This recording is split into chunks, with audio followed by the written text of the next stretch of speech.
welcome to the stream. So, in this stream, I'm not going to be playing chess this stream. I'm still going to be playing chess regularly on Wednesdays and Saturdays. But I thought for this stream, I would do something a little different. I thought that I would play one of my favorite games of all time, one of my absolute favorite games that I would give a playthrough of that game and do some streams on that as well, because I thought that might be a lot of fun. So the game in question, in case you can't see, is Final Fantasy V. It is a game with a very interesting history, at least when it comes to the West. Because initially,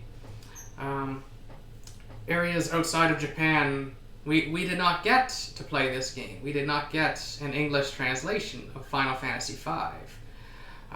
Instead, I believe we got a game called Final Fantasy Mystic Quest. And I think it had to do with Nintendo of America believing that this game was too difficult and too complicated for North American audiences. And that's a really darn shame, because this game does have a lot of depth and does have a lot of interesting stuff you can do, but it is by no means difficult. It is very flexible and very forgiving of mistakes and all that stuff. I thought that I thought I would showcase this game, as it is very underrated and really deserving of a lot more appreciation and stuff. Like, if you're a fan of the Bravely Default games, like Bravely Default, Bravely Default 2, and Bravely Second, then you will love Final Fantasy V. Final Fantasy V is basically the spiritual predecessor of those games. I personally haven't played all of those games. I've only played through Bravely Default, and I thought it was pretty good, although it did have pacing issues near the middle with how you have to keep fighting the same bosses over and over again, and that gets very repetitive and very boring. But if you played through Bravely Default and were wondering, what would this game be like if the plot were less meta and if it, just told a bit more of a traditional kind of fantasy story with similar elements, then this is the answer. Final Fantasy V is what that game would be like. And I think the reason why, at least in Bravely Default's case, they went with a more meta plot is because if they went with a more traditional plot, then they would essentially just be remaking Final Fantasy V, and if you're doing that, why not just call it a remake of Final Fantasy V, So Final Fantasy V can be purchased on Steam. It eventually did get an English translation. There's a bit of a funny history there as well. The very first translation that came to the West, I think, was in the PlayStation 1's Final Fantasy Anthology. That was basically a game for the PlayStation 1 that was a compilation of all the Final Fantasies up until that point. I think it covered Final Fantasies 1 through 6, because of course Final Fantasy 7 was the hot new game on the PlayStation 1, and 8 and 9 also came out on the PlayStation 1, with 9 being kind of the last of the original generation of Final Fantasies, and 10 kind of being a bridge to a new way of doing things and stuff. I actually quite like 10. I think 10 is quite good. It's just the Final Fantasies after 10, they just don't quite feel the same for me. But anyway, the translation that the West got in Final Fantasy Anthology for Final Fantasy V was horrible. It did some very, very cringy things, like it gave one of the characters a ridiculous pirate accent because, she's a pirate. So they're like, oh yeah, she should talk like a pirate, and she should always go, "Arr!" and "shiver me timbers" all the time. And so, it's just so random. And it also there were some really silly translations as well, like the weapon Ragnarok, which of course is named after the Norse mythology term for the end of the world, got translated as kangaroo. I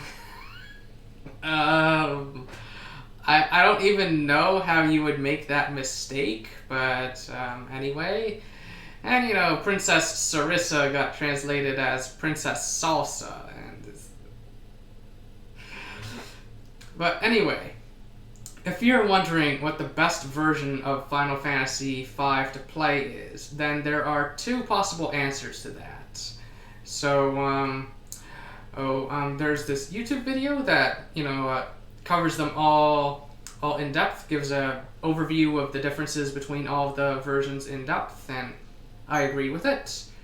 And if you just want, the YouTube video is called "Which Version of Final Fantasy V Should You Play?" All major releases, ports, and remakes reviewed by the YouTube channel Final Fantasy Union. It's a very good YouTube video. And if you just want a review of the game itself, then I would recommend Pro Jared's Final Fantasy V review. It's very good. He does the game a lot of justice in this review, like talking both about its good points, but also about its bad points. I think it's a very fair review, and what's it called? He has the same opinion as I do, that the game is very, very underrated and really could deserve a lot more attention, especially since it's one of the Final Fantasy games with the most replay value. There's just so much depth, so much customization, so much room for a lot of fun in this game that, yeah, it's really good. So I recommend, if you want more information about this game, that you watch these two videos. And so anyway, to answer the question of what the best version of Final Fantasy V to play is there are two possible answers. The first answer is to play the original SNES version, or I guess it might actually be Super Famicom, since I think technically the Super Famicom is a different console from the SNES, even though, you know, I think the main difference is one came out in Japan, the other one came out in the West. So that's answer number one. The reason why you might want to play the original SNES version is just because the graphics are very nice, like very nice pixel art, and also the soundtrack is amazing. The soundtrack of Final Fantasy V is very good, and you don't want to play the raw Game Boy Advance version as is, because you will miss out on the soundtrack. I believe Nobuo Uematsu was involved, and it's like lots of the tracks here are really, really good. Like the main theme of Final Fantasy V is very good. Clash on the Big Bridge is very good. There are lots of, you know, other little tracks here and there, like the battle theme I really like, and the boss theme's not bad either, and there's one track called Reminiscence that I also like. So one answer for which version you should play is SNES version, and the other answer, if you want access to some additional content that was added in later releases and ports of the game, is to play the Game Boy Advance version, but to make use of a ROM hack that restores the music and sound effects, because the normal Game Boy Advance version, it doesn't have the soundtrack. It really reduces it, and you don't really get to hear it much, and that's because of limitations of the console. So what you do is you just, you know, you can use a ROM hack of Final Fantasy V Advance, and it's like the advance in the title just means that it's the version for Game Boy Advance. Like that's kind of Nintendo's convention, like kind of like Super Mario 64 is the Super Mario game for the Nintendo 64, things like that. And yeah, basically, you can use this ROM hack, and if you don't know how to use a ROM hack, then basically there's this short guide over here as to how to do it. And all of these links that I'm showing on my screen, I'm planning to upload this stream to my YouTube channel, so I will have all of these links in the description as well, so you can see it there. So I'm not going to share where to get a Final Fantasy V ROM from, since technically ROMs are illegal unless you own a copy of the game. And by the way, if you are going to play Final Fantasy V, I do recommend, of course, buying your own copy of it, like on Steam. Like I have my own copy of Final Fantasy V on my private account, and I've done every single achievement. It's a wonderful game. But the reason why you might not want to actually play the Steam version is because the graphics are horrible. Horrible, basically, in my opinion. They really changed the graphics quite a bit, and they do not look good. If you want a more technical, an in-depth technical rationale as to why many people, myself included, feel that the Steam version's graphics are horrible, then a game developer named Lars Doucette, who is known for Defender's Quest and is currently working on Defender's Quest 2, which is I'm really looking forward to that. I really liked Defender's Quest 1. I was thinking of maybe streaming that game at some point in the future as well. Well, the issue, of course, is that there are, of course, lots of existing guides on it and a fair amount of existing content for that game, so I feel like I might not really be adding anything. But yeah, he made a in-depth blog post just showing the difference in the graphics between Final Fantasy V on Steam versus Final Fantasy V on the SNES or on the Game Boy Advance, and just showing why the graphics are horrible, why they really cut quite a few corners, and just why people like me would probably still just prefer playing the SNES version or the Game Boy Advance version, as I'm going to do in this stream. So, throughout now one issue with Final Fantasy V, of course, and this is an issue with a lot of old games, and even some new ones right now, is that it does have a fair amount of missable content. And so, basically what I'm going to do is I am going to follow two guides throughout the stream. One of these guides is the Treasure Chest and Bestiary guide, which I'll also provide a link in the YouTube video description. It's an excellent guide. It has lots of pretty pictures showing where all the treasure chests are, and also showing what monsters you can find in each area and all that stuff. So it's a very, very nice guide. It's a very inspiring guide. If I ever make a guide like this, I should definitely base it off of this, since this is very short and to the point, and I really like it. I really like just how this guide achieves everything it wants to do using very little text and just just showing pictures and giving subtle instructions whenever there is subtlety. And of course, there's the Encyclopedia of Blue Magic. One thing that was very innovative about Final Fantasy V is that I believe it was the game that in the Final Fantasy series that introduced the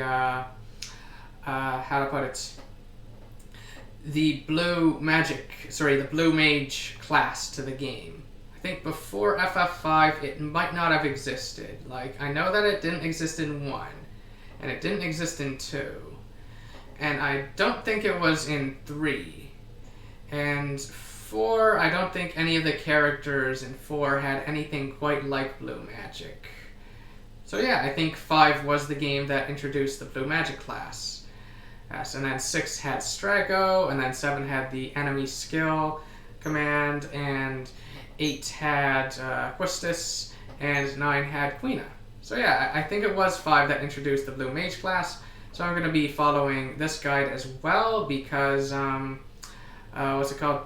I want to make sure I get all the blue magic as well. Like, I want to, throughout this playthrough, I want to make sure that I get all the stuff that I show kind of a, you know, what it's like to go around and get everything.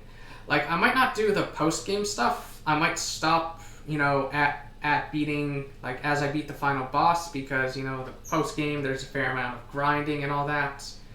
But, I don't know, I'll worry about that when I get there. But anyway, if you want to just play through the game once and get everything, then I recommend following these guides. Although I also recommend playing through the game blindly one time, like not following any guide, and then playing through it again, and when you actually want to go and get everything. So basically, the Miscible content in Final Fantasy V is primarily the blue magic, the treasure chests. There are some treasure chests that are missable, and the Bestiary. There are some enemies that are missable, and also there are some spells that are missable, mainly bard songs, and I think also a few summons as well. So yeah, I think that's enough about all this, you know, reading you might want to do if you want to go around and do absolutely everything. I think I will now just, you know, just get to the game. So let's, I'll just take a moment to restructure everything here since I'm using 2 screens. There we go. And, yeah, let's see. Alright, let's get to the game.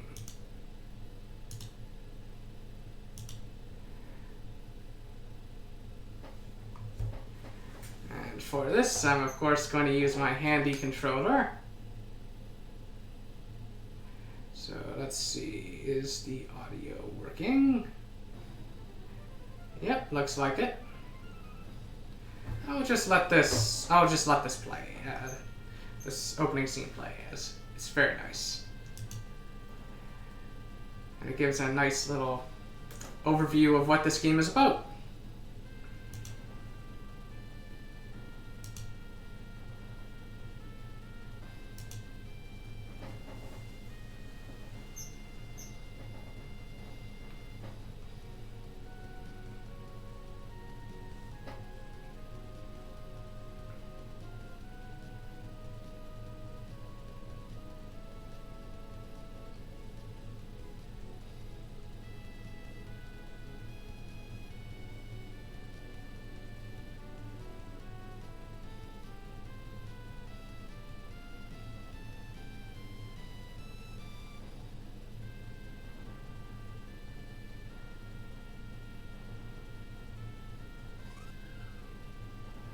I love that Windrake.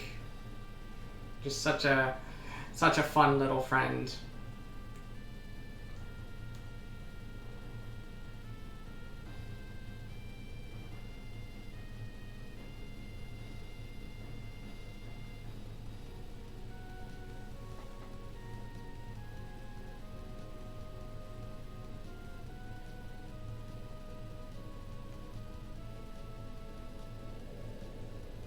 Oh my god, a giant rock.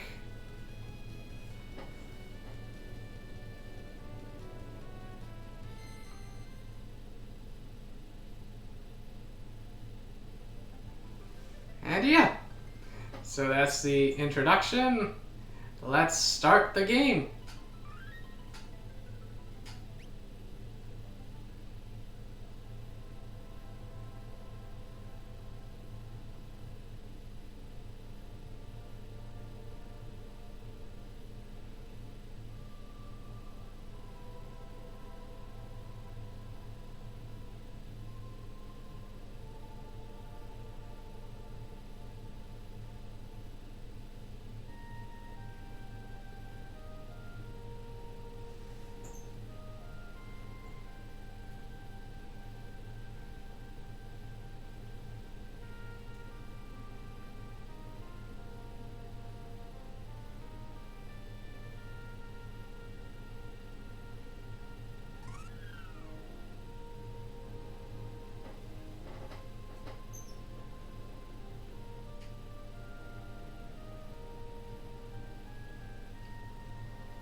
Hey look, it's a giant rock.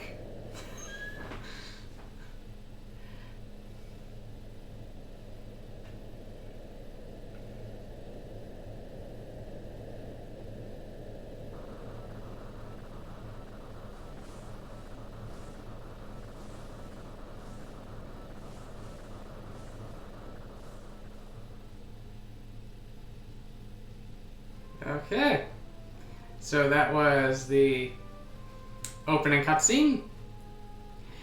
Like, not the same thing as the title screen cutscene, just the way that the game starts off. And as you can see, pretty good opening cutscene. Does a great job of just establishing kind of some tone with the game, and also, you know, showing various characters and, you know, what they're doing at that point.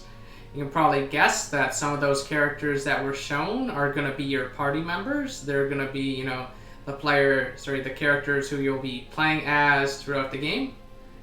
And now we control this little chicken. Well, chocobo. And we can just walk around if we want. There isn't really anything over there. What's nice about the chocobo is that you don't get any random encounters while you're walking around with them. And basically you're meant to go here. You're meant to approach the giant rock. Because giant rocks are important.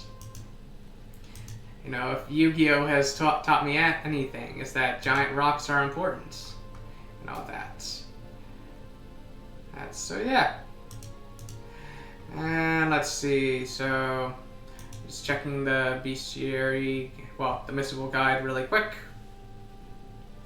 There is only one missable thing in this area, but I don't think we're going to see it until after some cutscenes. So currently, the guy who we're controlling now, currently he does not have a name. And the chicken over here, or the chocobo I should say, is named Boko. And we just walk around. There's not much really to do. At least not at the moment. Although now there is.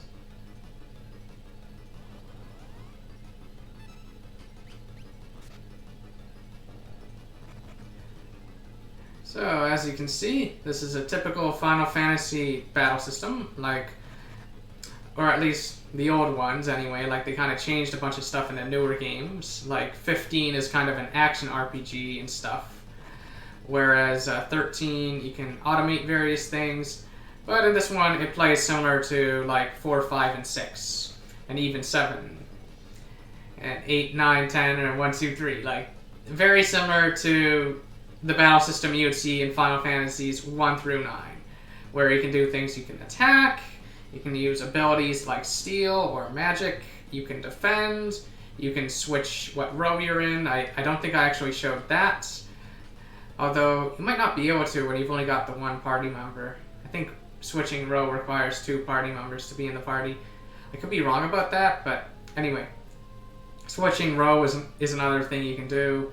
You can also use items, such as a potion if you want, for some healing.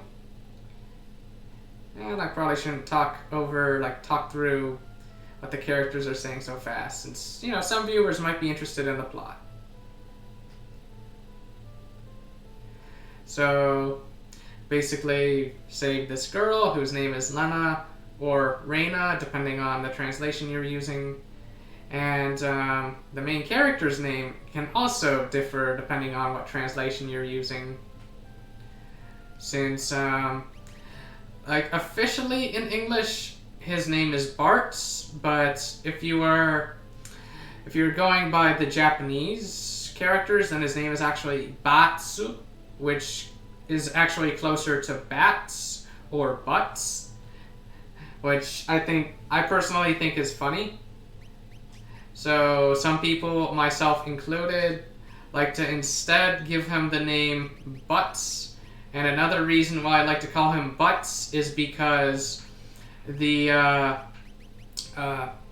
city that he comes from is called Lix, or Lyx, but I like to pronounce it Leeks, since You know, when you've got a Y, like some words that have a Y in them, you actually pronounce the Y that way, such as Wyrm instead of worm. You know, Wyrm is actually pronounced Wyrm.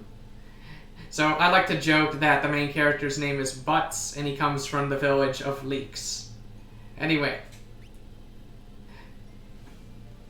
So I'm going to go with that convention. I'm going to call him Butts.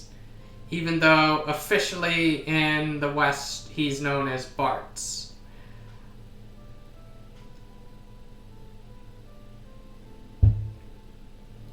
There's the giant rock. Oh wow, this girl survived being hit in the head with a meteorite? Wow, that's impressive.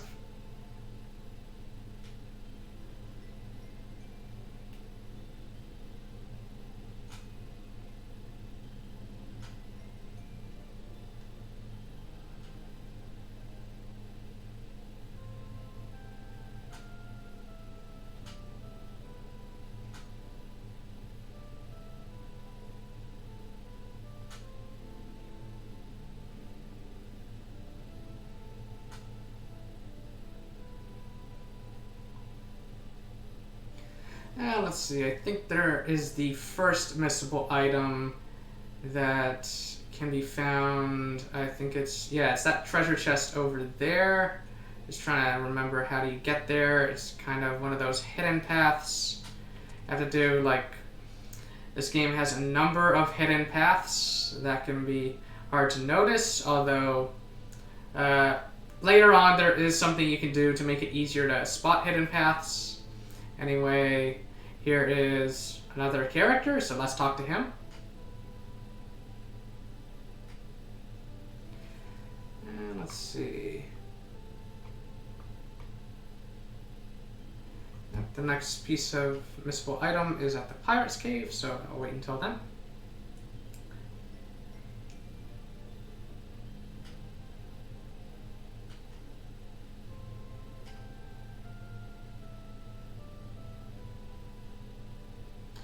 Of course, this character has amnesia. A very popular staple of the Final Fantasy games. They seem to love giving at least one character amnesia in every single game.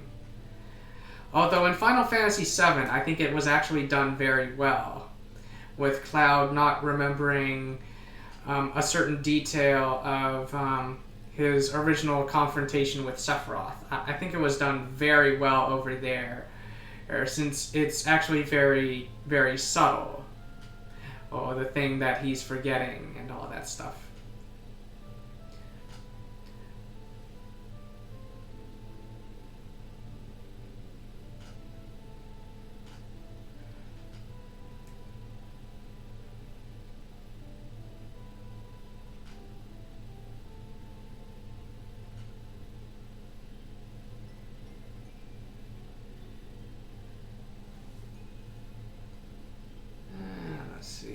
Just check the chat really quick. Nothing there. Okay.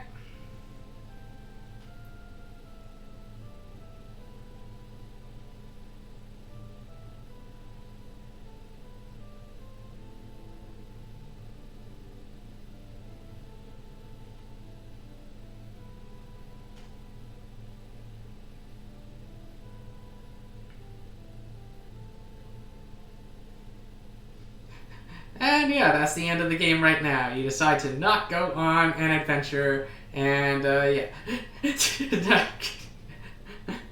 We'll see what happens. We'll see what happens next.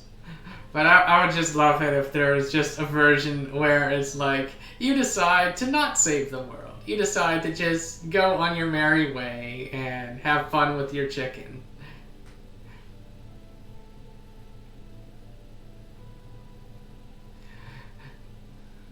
Like, I think Golden Sun, like the first Golden Sun game, had something like that where basically you're asked a bunch of questions or something, and I forget all the details, but it's like they basically ask you, do you want to save the world or something, and you can say no, and they keep pestering you. They're like, no, you must really save the world. Saving the world is very important, and you just keep saying no. And then eventually it's like, okay, fine then, the world's destroyed, and then game over. It's just a really funny, non-standard game over, and I just love that. It's just so silly.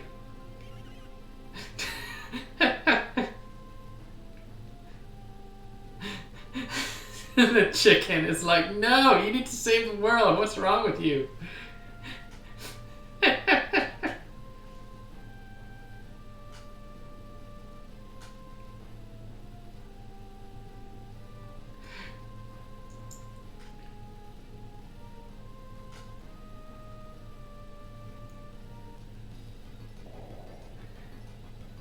Don't you just hate it when random holes appear out of nowhere?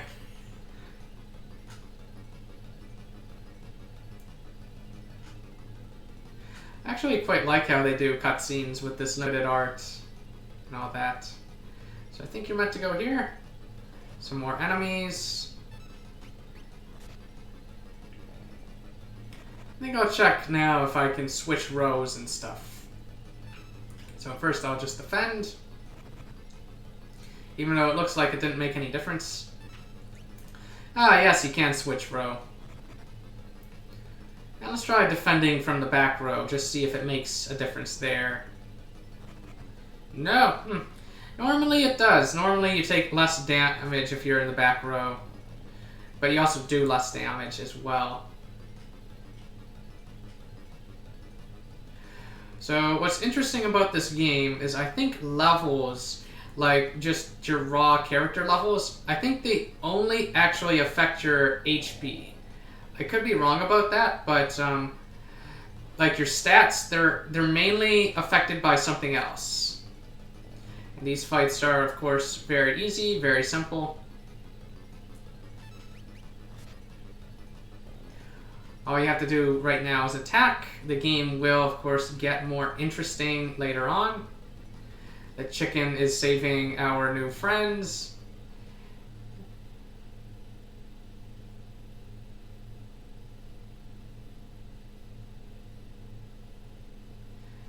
How on earth did you get up there, Butts? I don't think it's actually possible in the game to get up to that area. Anyway. Or to jump, for that matter.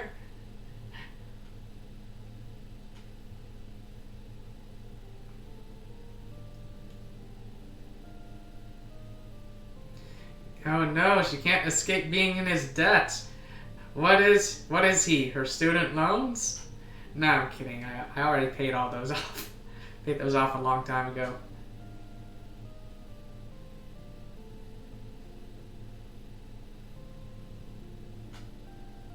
Although I know other people who still have them.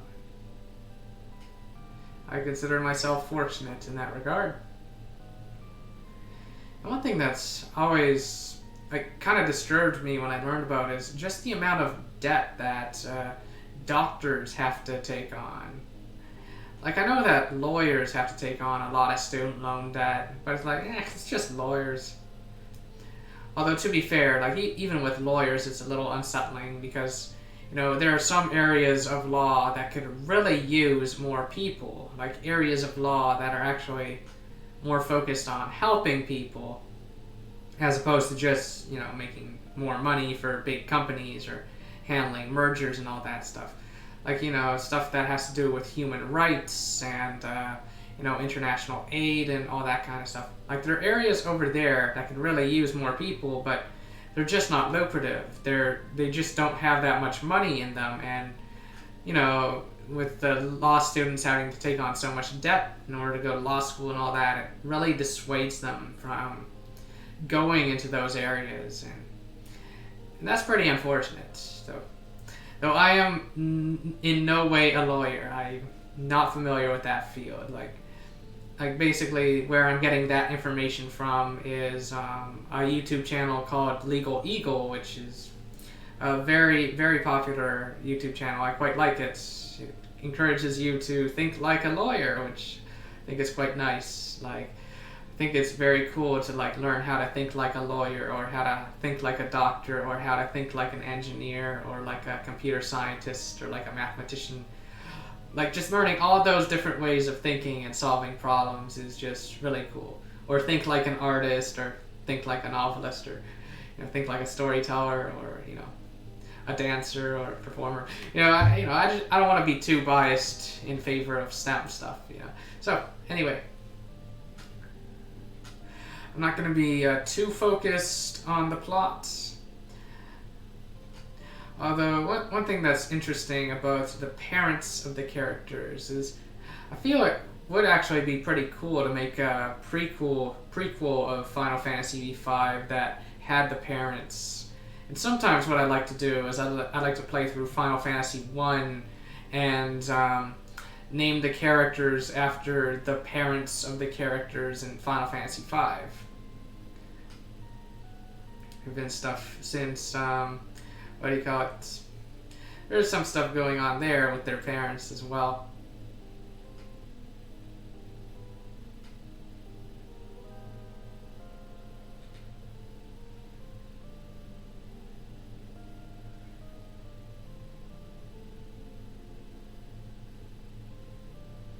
I hope that's not too much of a spoiler. Like, it's not really critical plot information. It's just something that's kind of interesting.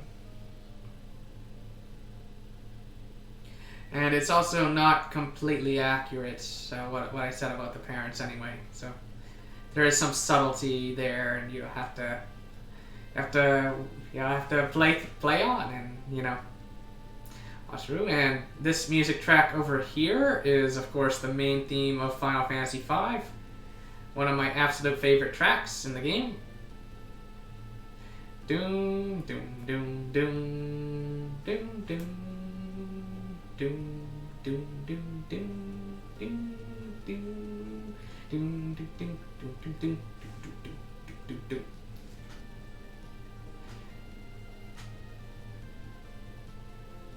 Wait, aren't they all gonna get on that chicken? What's going on?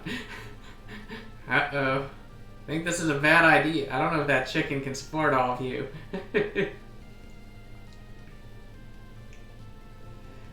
Alright. Is it this way that we go? Yeah, there's that cave. Okay. That cave, which was not there before. Yep, there's the cave.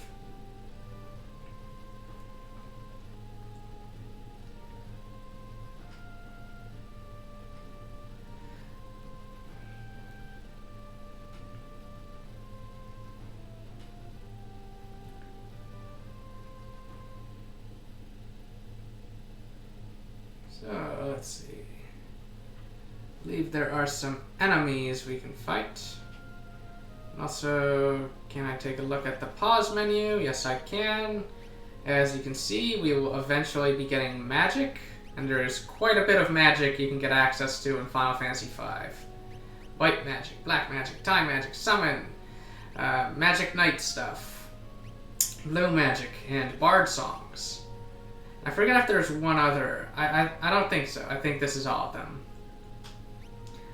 And then there's equipment. You can have all this stuff. I think early on, Galuf, he currently doesn't have a weapon, but he can just use his fists. And Lana has her knife, but for fun, let's have everyone just punch things.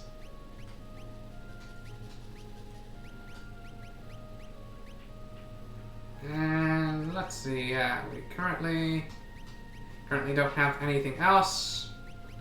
There's this status screen which shows the level and shows your attributes and all that stuff.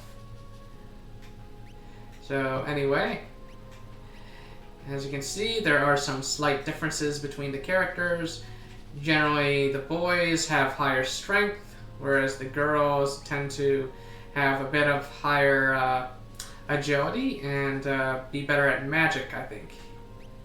Yeah, so Galuf, he's more physical oriented and a bit slower, but that's fine.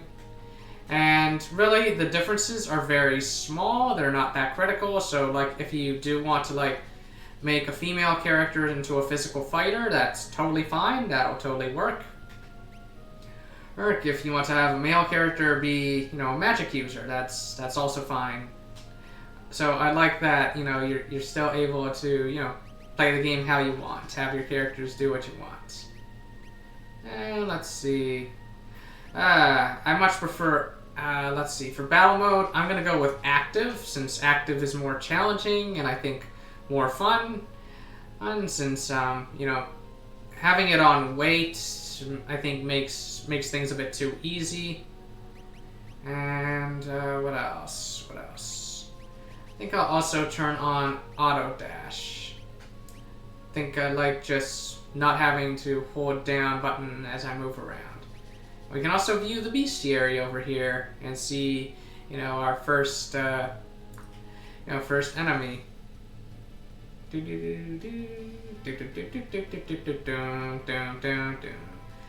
you know, this can be useful for learning what enemies drop and all that stuff, what you'll get if you steal from them.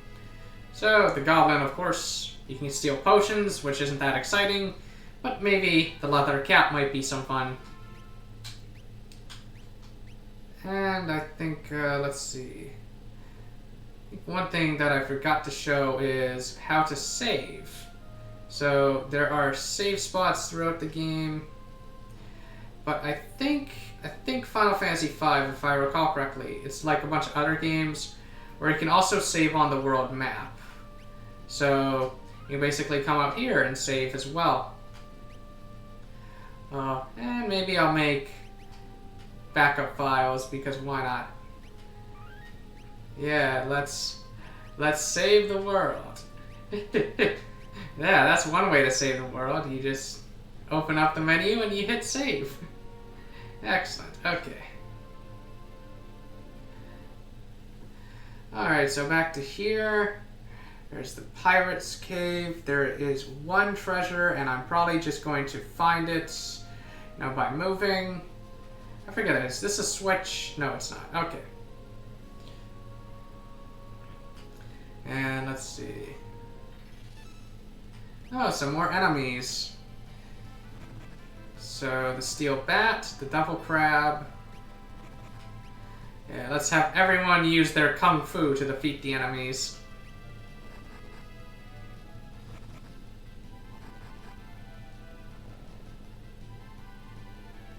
Dum dum dum dum dum dum dum dum dum dum dum dum dum dum dum dum dum dum.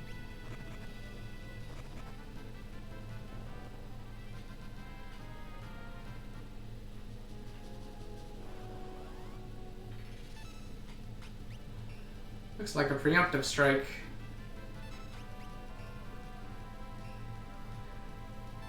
Oh wow, those crabs. They really can take quite a few hits.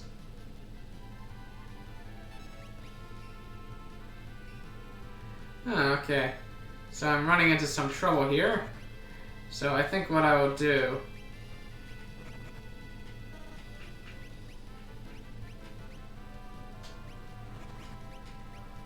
I think I'll change my equipment. Because that's another thing you can do in the middle of battle.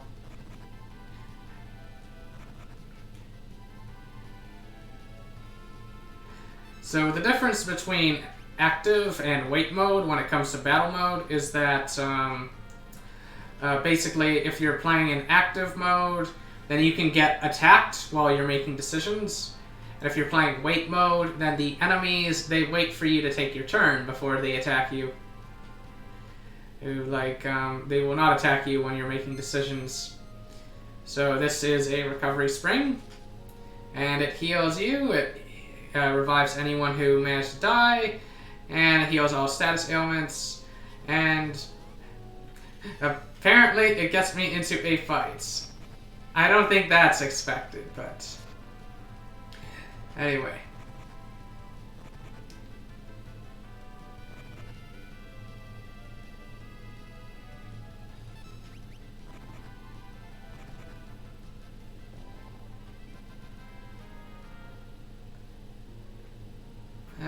that's enough of that.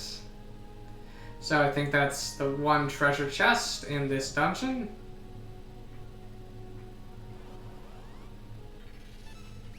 Let's see, have I fought all the enemies? I fought the steel bat and the devil crab. There's one other enemy called a stroper that I should look for. I think I might have seen it. But I'm getting so many random encounters along the way that, what's it called?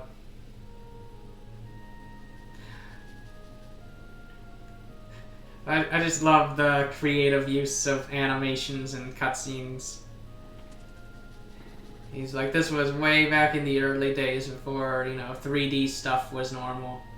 Like, this was before the Nintendo 64 came along and everyone started doing things in 3D all the time.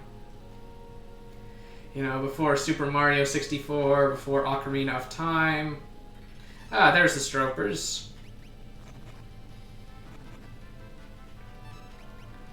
Just have everyone attack. Since that's all we can do now, just mash the attack button to win. Eventually, the game does get more complicated than that. Yeah, why did Nintendo America think this game is hard? You just mash attack to win. So we get a nice leather cap. I think we will equip that thing. One thing that's nice, of course, is that you can just press optimize to just give your character all the best equipment that you currently have available for use. And I think that's everything to do here, so I think I should just proceed.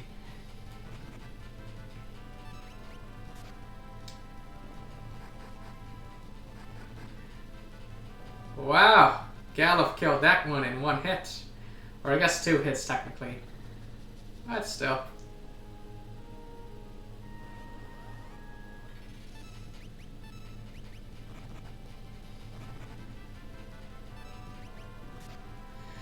If I was smarter, I would have, you know, Lena and Galuf gang up on one enemy and just have Butts kill stuff in one hit.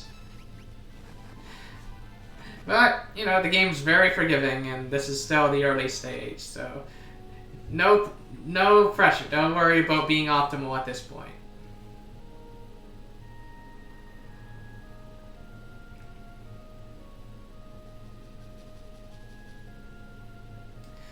Oh, yes.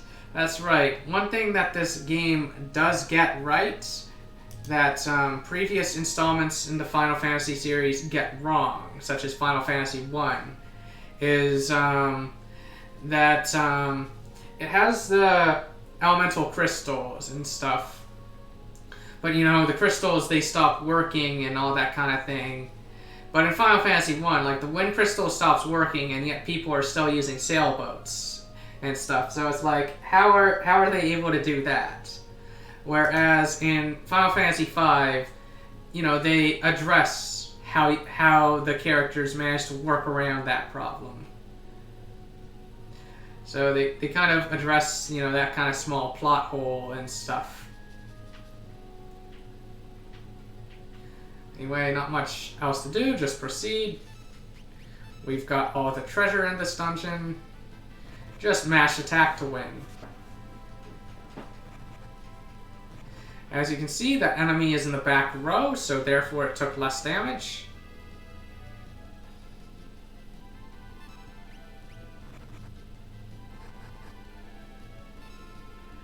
And let's see. I forget. Is there a way to... Nope, doesn't look like it. I know that in other games it's possible to, you know, switch to another character's turn. Like if 2 characters can both act at once, it's possible to say, have this character go first, sort of thing. I'm going to see if I can remember if that's possible in Final Fantasy V. I think just defending might be good, since I think your turn comes up pretty fast if you defend.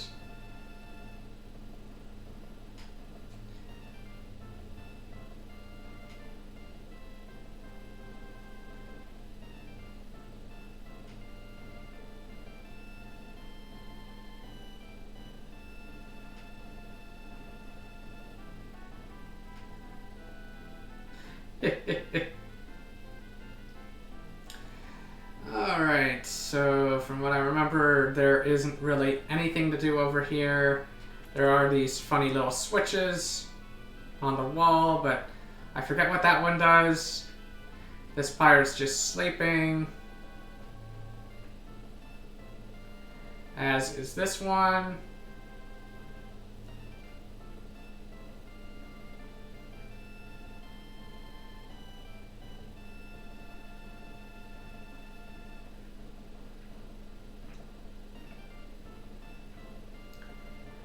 And so now the characters, they're a bit devious, or however you want to say it. You know, they're like, let's steal a pirate ship, hooray! You can go inside the ship if you want, take a look at stuff, even though I don't think there's anything over here. But it could be fun to just walk around and see another sleeping pirate. Yeah, let's steal the ship with some pirates on it. Notice he mentioned someone named Sildra.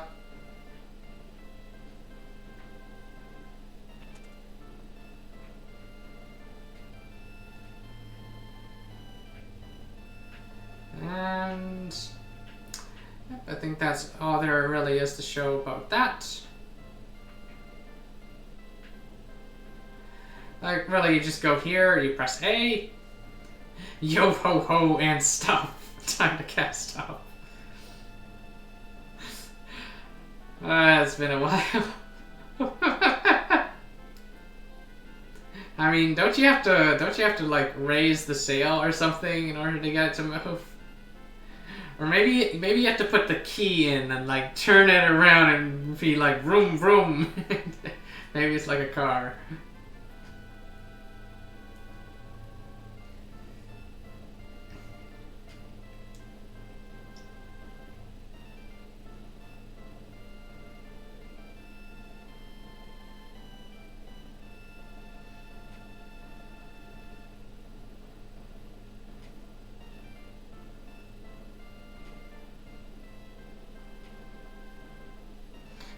I love the expression on those two. They're like, what?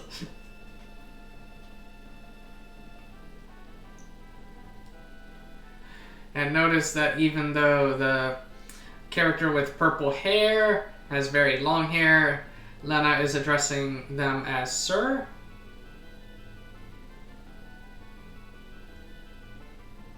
It's not really that important of a plot point.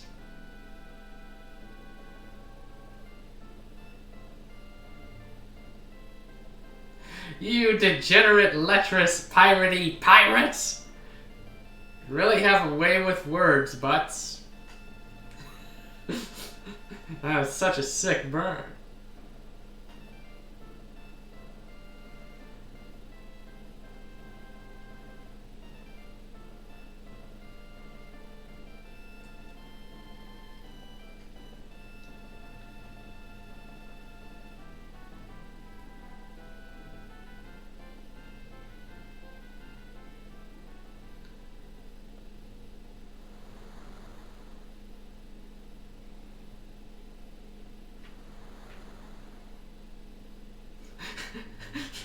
They're all tied up and he jumps forward. Well, this is a fine how do you do. What genius came up with the idea to steal the ship? I think it was you.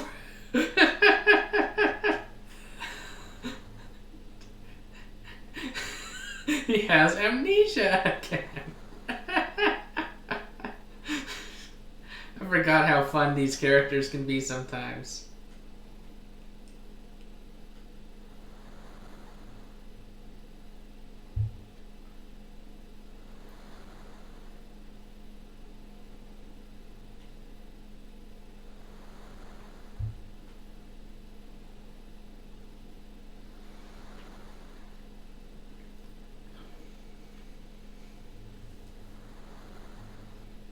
So let's see.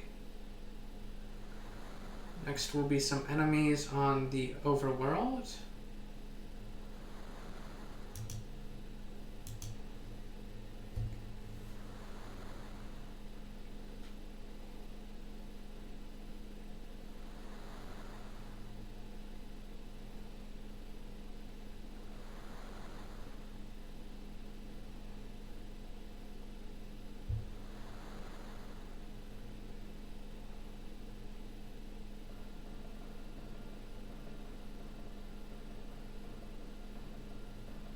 Hooray! We're going to save the world! Yay!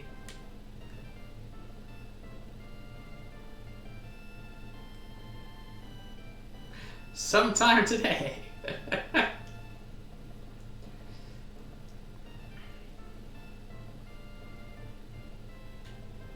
But why?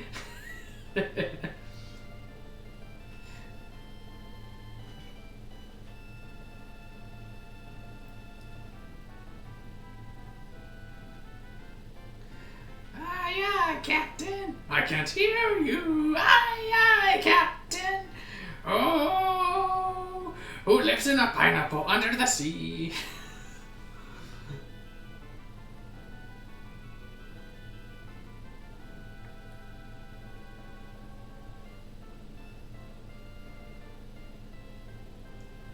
How can this ship move? Who is Sildra? Let's find out.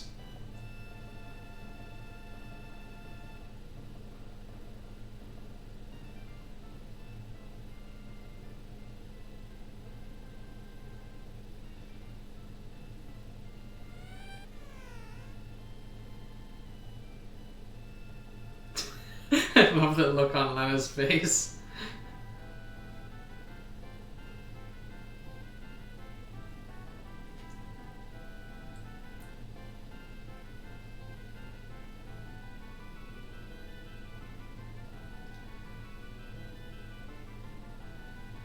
Pretty interesting that Lena has, like, her castle has this wind drake, whereas Ferris has this sort of water drake thing going on here.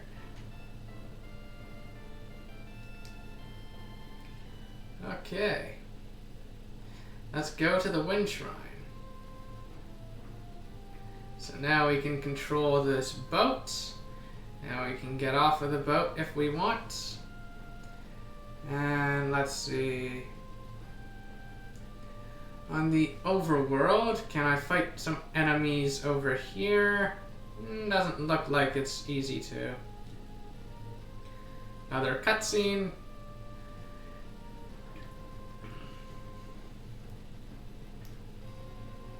You know what? Yeah, let's do it.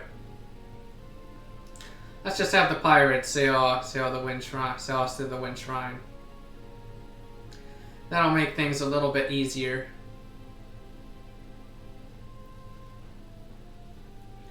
So there we are. Let's just give this a quick save.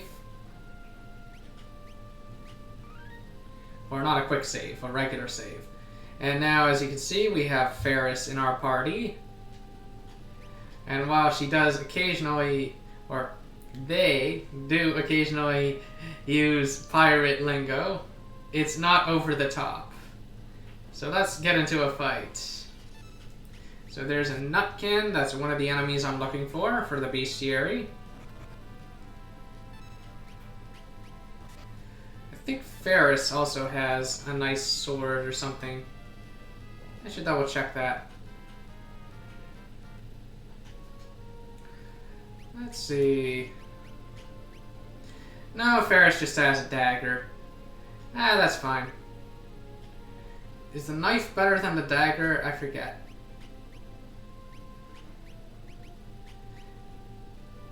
Let's see. And are you left-handed, Ferris? Although I don't think that's... I think it's only Final Fantasy II where left hand versus right hand is important. So, okay, dagger is better than knife. So let's just fight some more enemies and stuff. Even though it's kind of silly for me to be fighting enemies now because of what comes later.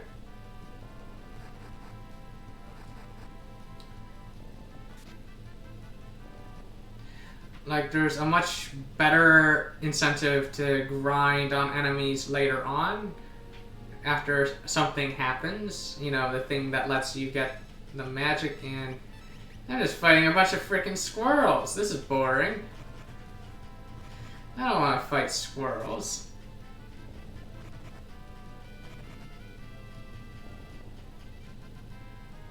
Oh, we got some treasure. I think that's the first time that's happened. Like in this playthrough. Okay. I think that's all the enemies I care about. Pretty strange to be punching a bee in the air.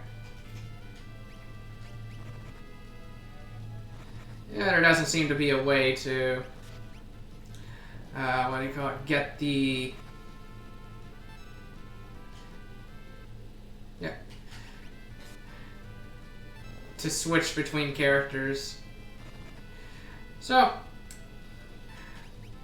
guess I'll always attack with the characters in the order that is available. Okay, so that is all the characters. I could look at the lands near the canal. That comes up later, but I'm just gonna go to the shrine at the moment. Get those ones later. Now, in the shrine itself, there are 4 treasures and there are some enemies. Okay.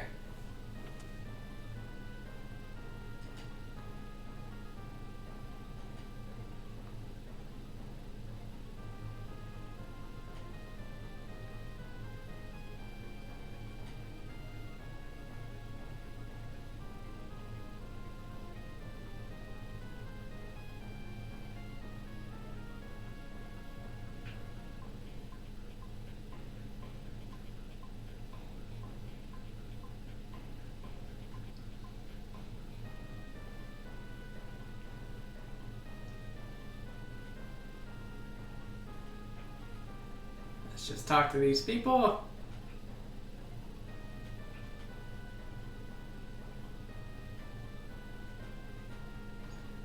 I don't know if I read too fast or anything like that, but this is my stream. So anyway, just talk to the people, get some stuff, drink the toilet water. It's similar to that water in the pirate cave. And I don't think there are any enemies on this floor. So I think we just want to climb up. And then on the second floor, there is a chest with a tent. It's right over here. There is a white serpent. I think I'm going to name that white serpent David Coverdale. That one was John Lord. No, I'm kidding. John Lord would be a deep purple serpent. Anyway, this is a save spot. You can also use a tent or a cottage here in save spots or on the world map in order to heal up your characters. That can be very helpful right before bosses and stuff. Anyway, I think on second floor there isn't really any more treasure, but I'm still gonna just walk around for the sake of it. Here's David Coverdale again.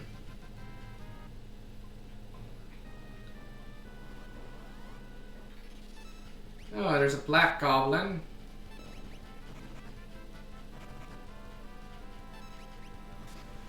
Like right now, just attack to win.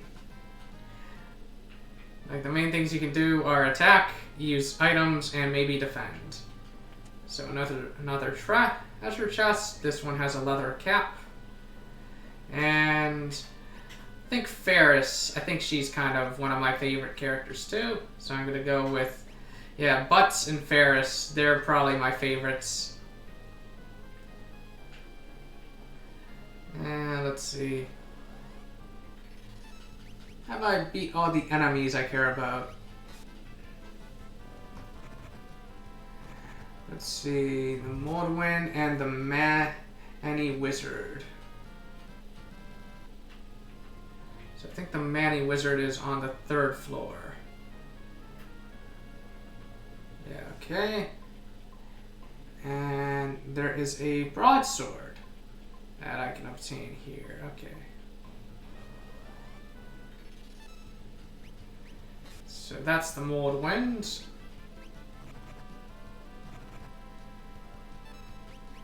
Yeah, just have everyone attack. Hit David Coverdale in the face again.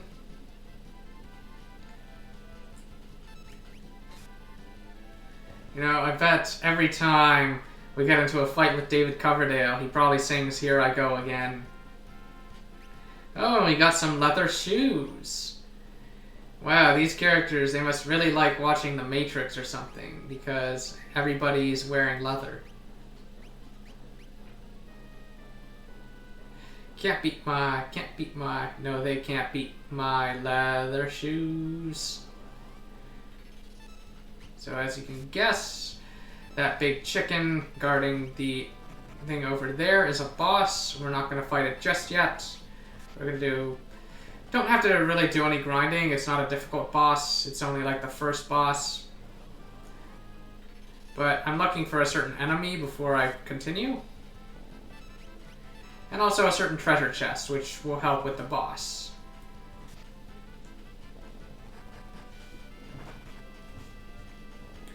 Although everyone's getting pretty good. There's the treasure chest. Who wants the broadsword? Is it Ferris? The broadsword only gives her +1, but let's do it. And let's give Lena her old dagger.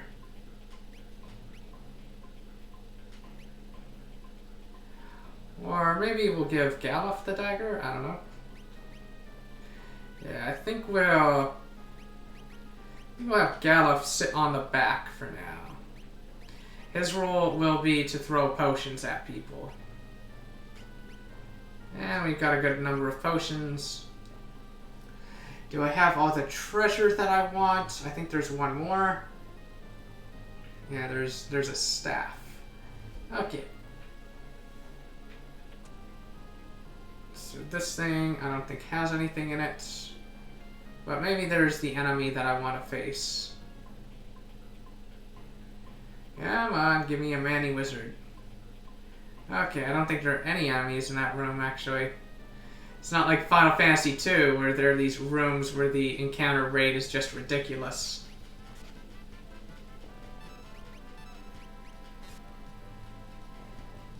Wow, Lena is really good with that knife. Everyone's getting pretty good. Maybe level does affect your stats. No, Bus's stats look the same as they were at the beginning. There might be an indirect effect or something. Since I do know there's like a status effect in Final Fantasy V called Old, which I think causes your level to start dropping down over time. Come on, give me that enemy I'm looking for. Okay, maybe it's not on this floor.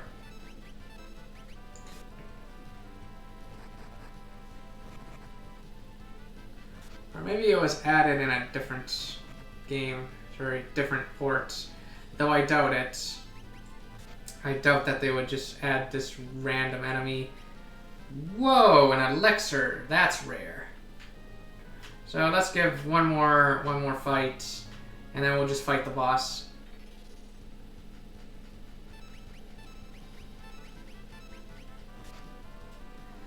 We're just crushing these guys. Okay. Boss time. Here comes the chicken.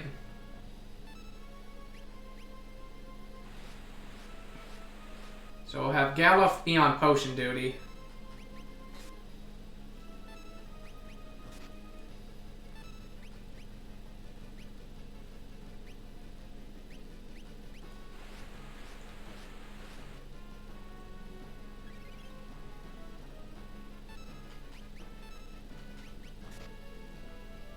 Maybe Lena should be on potion duty too. Characters are getting... Oh! We win, so... Didn't matter. Maybe the enemy is over here.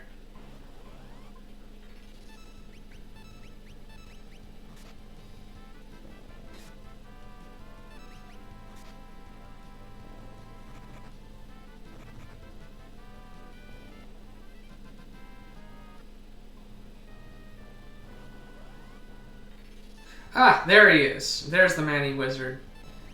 Yeah, I was looking for you. And the reason, of course, that I care about all that is because of the Bestiary. So let's see. Any of these guys drop anything interesting? This guy drops nothing. You can steal potions from him. Just potion, nothing. Drops potion, nothing. Leather shoes, which I think we saw, and nothing. Ah, so this guy was the one who dropped the elixir. And this guy drops the rod. I wonder if it's the rod in his hand right there. He drops that one. That'll make sense. And this big chicken, which was a boss, drops the Phoenix down. Anyway. Ah, there is a secret path on this one. Although maybe I'll show the secret paths later. Yeah, I'll show one way to find secret paths. Okay. So I better remember about that one. About that one treasure, since I want to get all the treasures in this playthrough.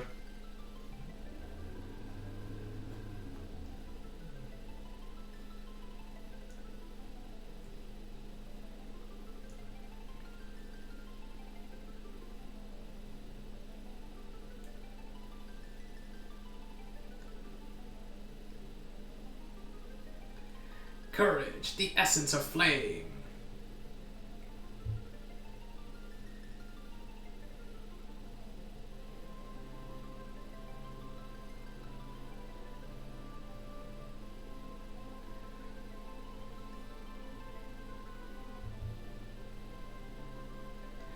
Devotion, the essence of water. Oh no, they're all turning into Digimon now. Now they're gonna digivolve. And they're gonna start getting metal all over their body parts. They're gonna shoot missiles. And what else are they gonna do? Hope, the essence of earth.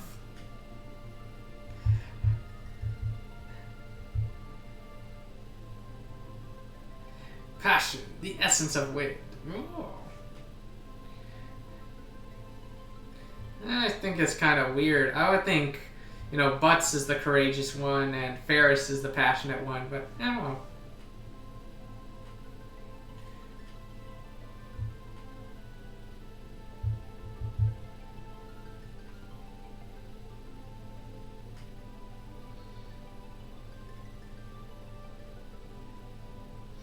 Whoa! Her dad was the crystal all along! Nah, I'm kidding.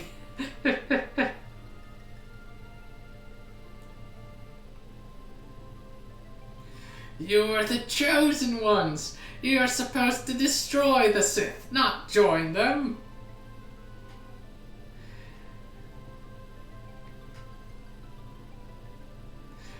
What I mean is read this script. It explains everything.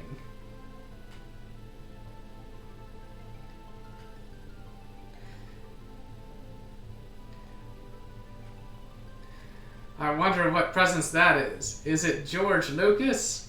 No, it's worse. Disney!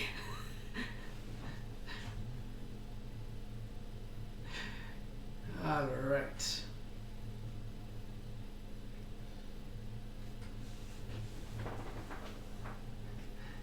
Yeah, don't you just hate it when you find out that your dad was a giant rock all this time?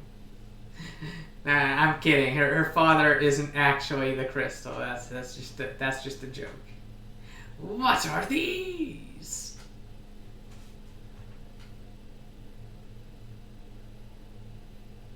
And they can move on their own.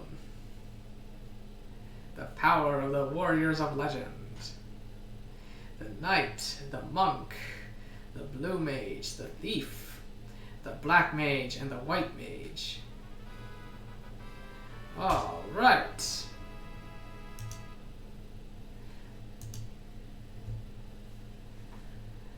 So, in case you were wondering, how is this a Final Fantasy game? All you do is attack. That's so boring.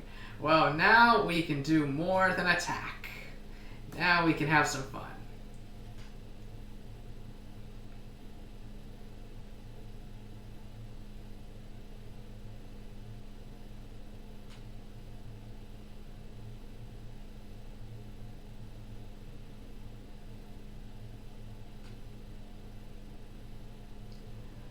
Let's see. So we could use the warp panel. But can I currently... Yes, I can. Awesome.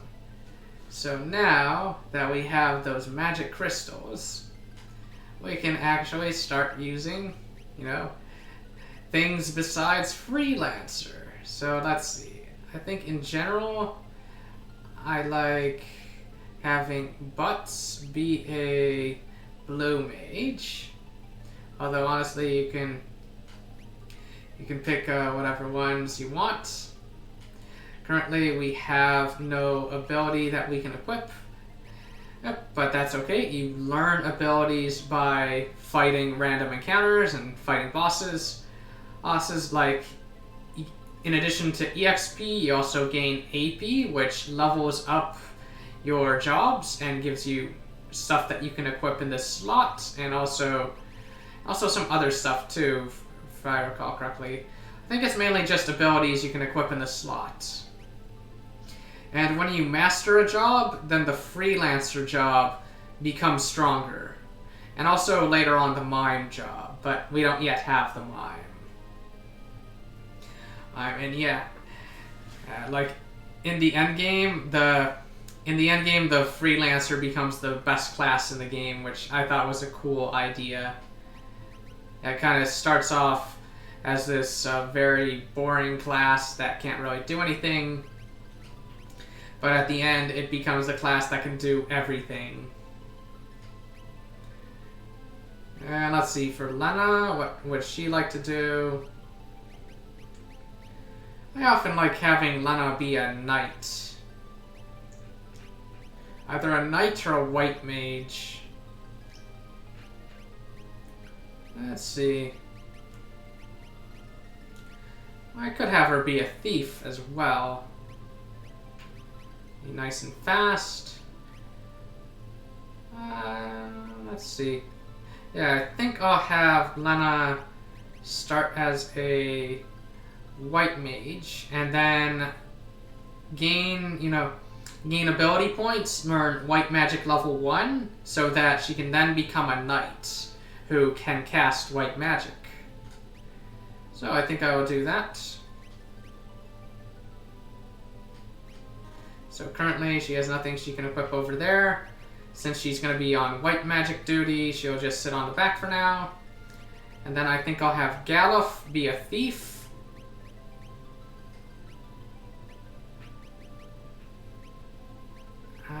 Let's see. Or maybe a monk. Although the monk is not that good in Final Fantasy V.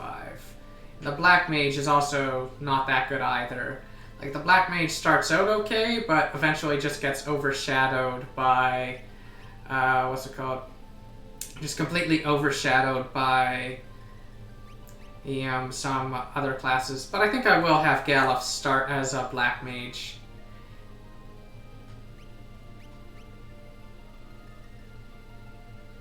Actually, no, what I'll do is I'll have him start as a thief, because I want to show something. So he will have the dagger. Nothing left to equip, thanks to the optimized stuff. And then for Ferris, what will she do? I'm trying to think. What do I want to do with her?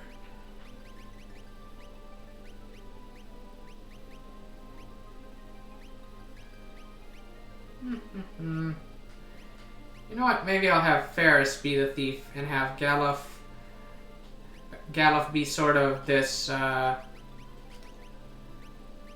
Galuf be a black mage for the moment until he learns black magic level 1, and then have him switch to being a monk.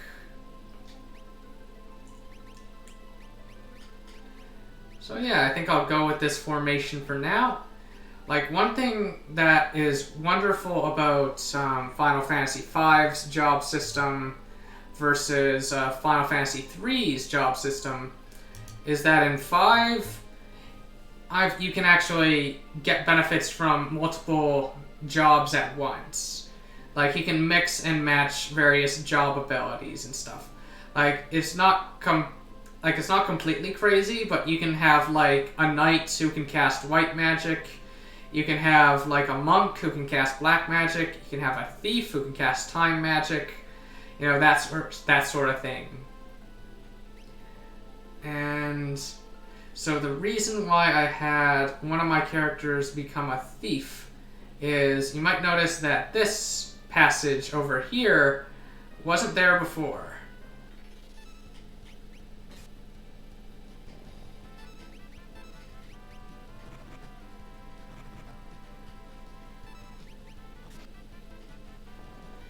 So one thing that's nice about the thief is that, well, the thief actually has a lot of nice little abilities.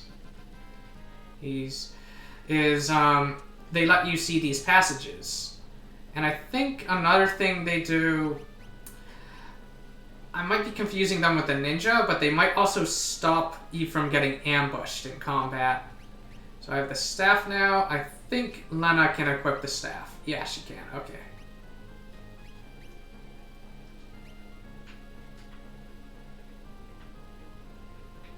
And let's see.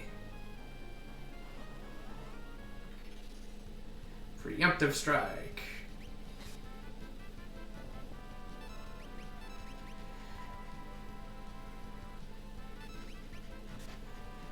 Now, even though I have the abilities equipped, like, or rather the classes equipped of White Mage and Black Mage, I don't actually have any magic. The way that you get magic is from stores. So I have the ability to use magic, but I can't actually use magic.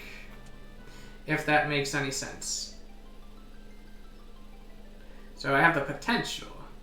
So now I'll just go here to just leave this area. I think it takes you back down to the ground floor, if I recall correctly.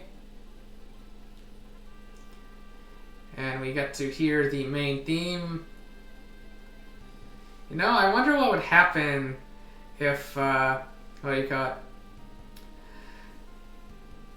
What's it called?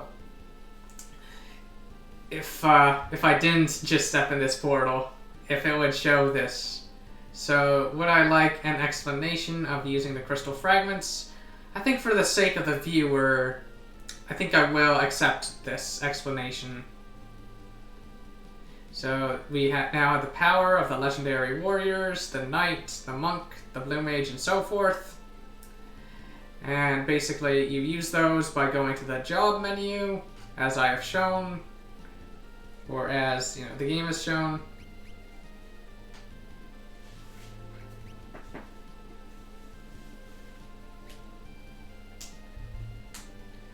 And then you can choose the various jobs. I'm not actually pressing anything right now. Like, notice that my hands are like this.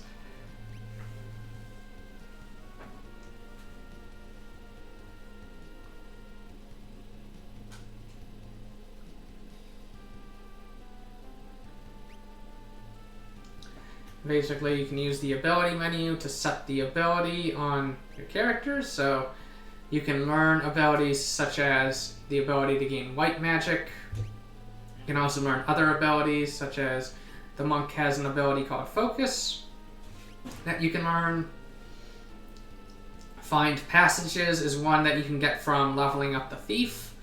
So if you really like the thief's ability to find secret passages, like the one that showed me how to get to that treasure chest, then, what's it called? Then you can level up a thief, and then use a different job and equip find passages if you want.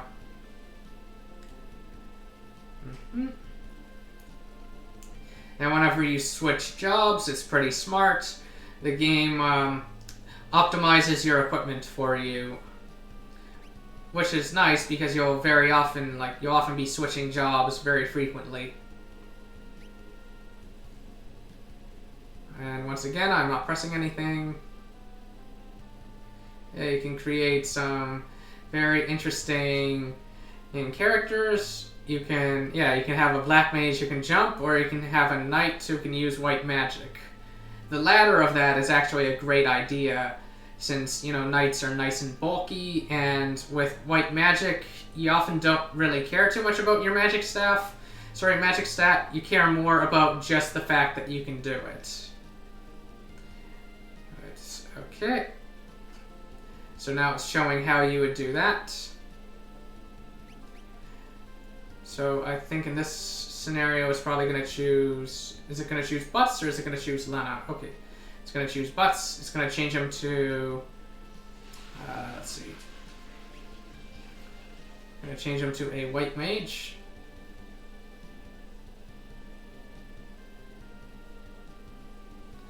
As you win battles, you get ability points known as ABP. And once you get enough of those, you'll get the ability called White, which is short for white magic. So it's basically saying, let's assume Butts was a white mage, he fought a bunch of battles, got a bunch of ABP, leveled up and learned white. So now, Butts can switch from a white mage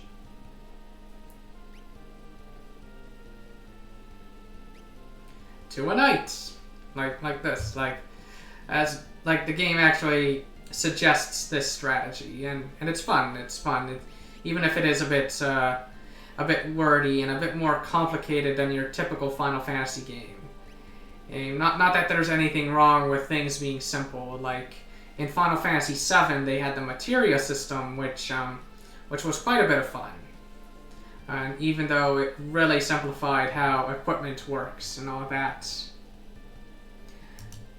I think Final Fantasy VII's materia system would have had a bit more potential if they just gave the weapons and armor a bit more additional abilities and stuff. Since I think there were a few, like the God Hand, that had some additional stuff you could do with them. But it wasn't unique enough and all that. Like they generally put most of that into the materia itself, such as the elemental material and the added effect materia, and you kind of had to know the secrets of those materia in order to get the full value out of them. Like, for example, I think it's called added effect, but one that lets you add status effects to your attacks. If you use that with the Hades summon, then you can actually get multiple status effects off, and that can be quite nice. But you kind of have to know about that. And let's see. So I should see if I can learn Goblin Punch. Let's see, I'm going to need to find a goblin. And I think I can find a goblin in here. I can find a black goblin, and maybe I can get him to use Goblin Punch on me. Since I'm going to want to try to learn some magic. So generally for white magic and black magic, you get most of it from shops, but for blue magic, it's a bit different. The way it works is you have to get the enemy to use the ability on you. So I think the Black Goblin knows Goblin Punch. And we can probably get him to use it on us.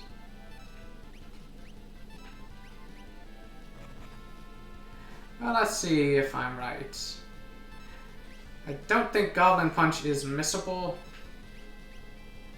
Ah, there's Goblin Punch.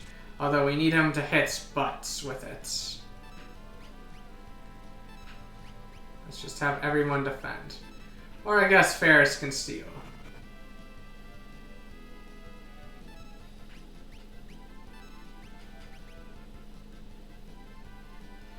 Yeah, the Thief is one of the best utility classes in the game, just because it can do so much stuff. Maybe I should have everyone become blue mages so that they can all learn the learning ability. Probably don't need to keep doing this like this. Also, Goblin Punch isn't that useful of an ability, so maybe I'll skip it for now. Yeah, maybe I'll come back when I have a certain job that is able to mind control enemies and stuff. At least I got some nice shoes out of the deal. Let's see, who wants to wear shoes? Girls like shoes, right? Yeah, I think I'll just come back to that later. Get Goblin Punch later. Unless he wants to give it to me now.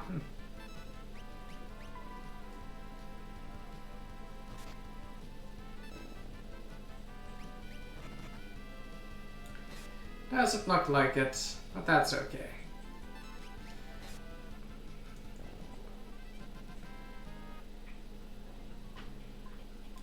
Was it this one? I think it was this one. No, that's a different one, I think.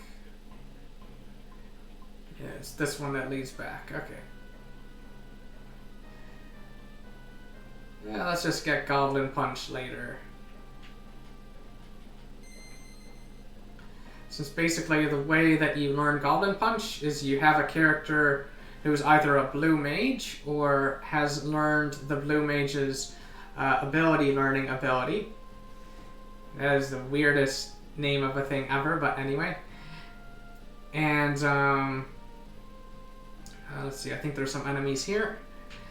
You get hit by Goblin Punch. Like, you basically need the character who can learn it, be hit by it. Hopefully these enemies aren't too strong, but I don't think they are. But that's a lot of damage. That's a lot of damage. I should have saved. Or maybe I should run away. Yeah, I should just run away. So to run away, like in a lot of old Final Fantasy games, what you can do is you can just hit L and R at the same time. And let's see. Yeah, those can be added to my Bestiary, but I think they're too strong for me to fight right now. I think I'll just go to the next area, which I think is this one city called Tool. Like the game, I don't think it really tells you to go here, although it's not too hard to figure out as there isn't really anywhere else you can go now. And now the pirates, they want to get drunk, so let's let them do that. And yeah. Let's see, what is the next treasure? Next treasure would be Tool.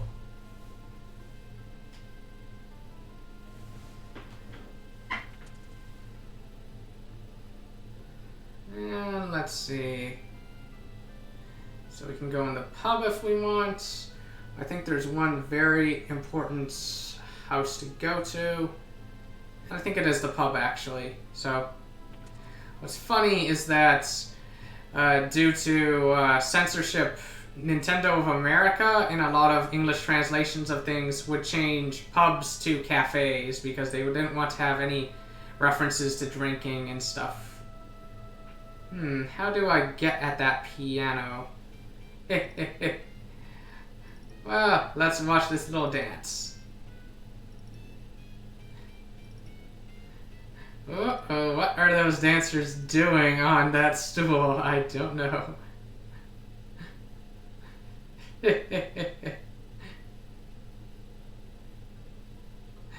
Well, I guess that's how I get to the piano. I get a lap dance first.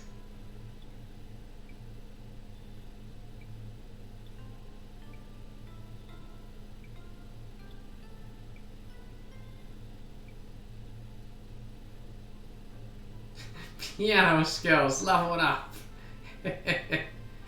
Like, basically, there's this side quest in the game where what you have to do is you have to go and you have to play at every single piano that you come across in the different villages and towns. And I forget what the reward is. I think it's just a bard song or something like that. There's this little NPC saying stuff. And there's the three dancers who are all, I guess, sitting on top of each other and having some fun. And now we can go in here for a weird cutscene. So at this point in the game, Butts and Galuf and Lena, they all think Ferris is male. So that makes this scene very confusing.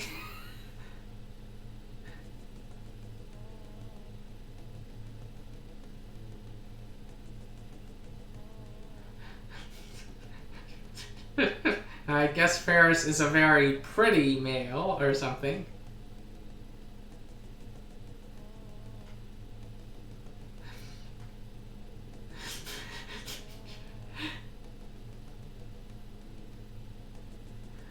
I guess maybe Butts and Gallop are bisexual, or maybe they realized at this point that Ferris is not male. I don't know.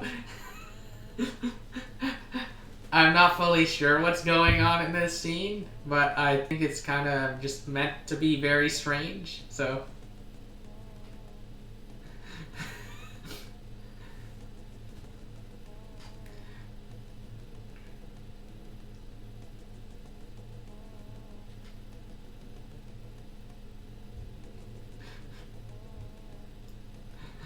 Like, just that expression on Butts and Gallop, like, with their legs, spread apart like that, it's just so suggestive as to what's going on.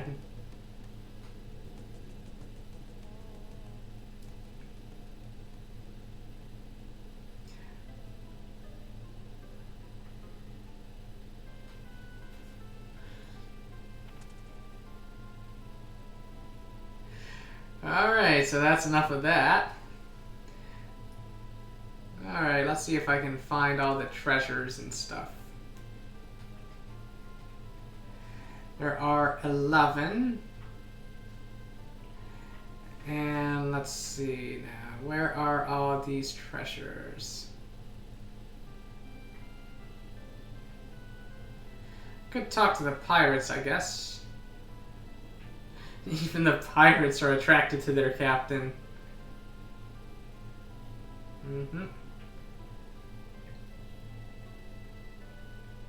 What does the bartender think here? The pirates drank everything. They drank all the booze.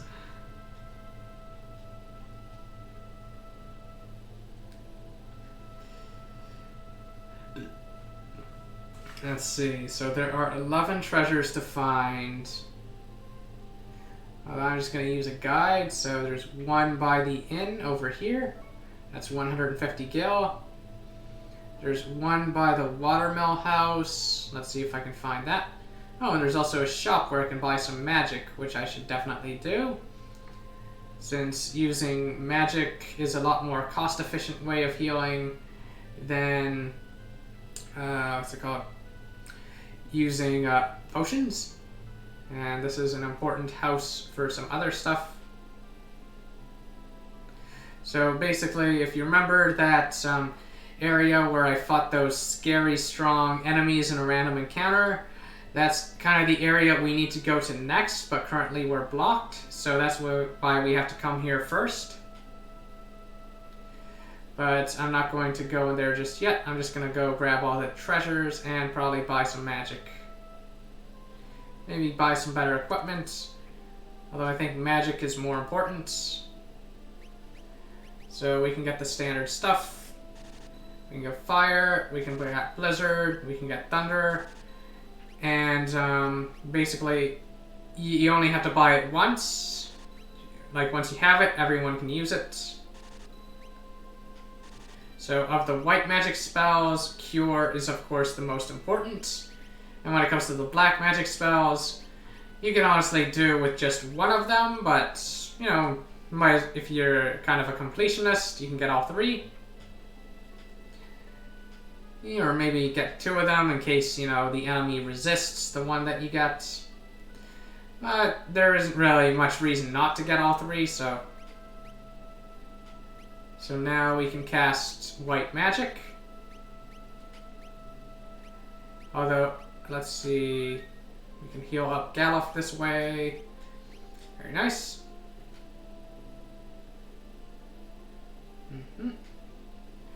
Now, where is the next treasure? That would be by the watermill. I'm probably going to find everything else besides the watermill. That would be pretty funny. So there are some, you know, some shops that sell weapons and armor. Although I don't think those are that critical at the moment. Like, generally, you get your best armor and your best weapons from dungeons.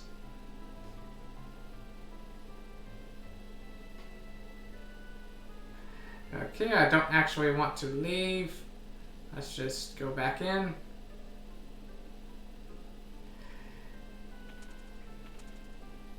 Okay, where is that watermill? Maybe I'll look for other stuff besides the watermill. Okay, so I got this one. I always hate it when the NPCs can get in your way and stuff.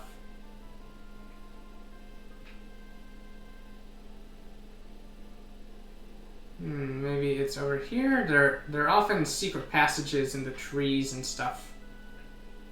Maybe it's over there. Ah, there's that watermill. Yeah, okay. So here's more leather shoes. So Galuf, I think, is the only one who doesn't have shoes. He's been, he's been fighting barefoot this whole time. So there's another treasure in the trees.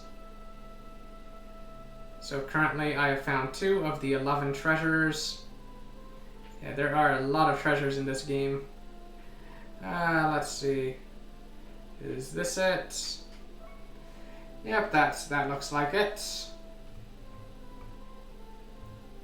So that's number 3. Now let's find number 4. I believe that's over here. Yep, potion. Alright, next would be a tent on the other side. Okay. And let's see. Next, I think, is the pub.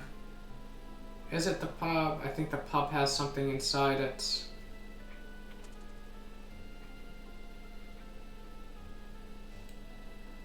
Is it this? No.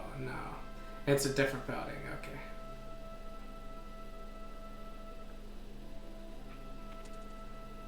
Ah, yes, it's this building. Okay, so this is kind of a very common sort of thing that you'll find in Final Fantasy games, where you can kind of get more information if you're a new player. Like, all these NPCs tell you various things. I'm not really going to talk to them. Although I think this guy, he has something interesting to say. There's also something here. And there's also something there. There's something there. There's 100 gil. And let's see. Right through the wall to his left. Ah, I see. Since Ferris is out of my party, I'm not seeing the secret passage. So, even if you can't see secret passages, you can still make use of them. So yeah, I got these 5 treasures, all in the Greenhorns Club.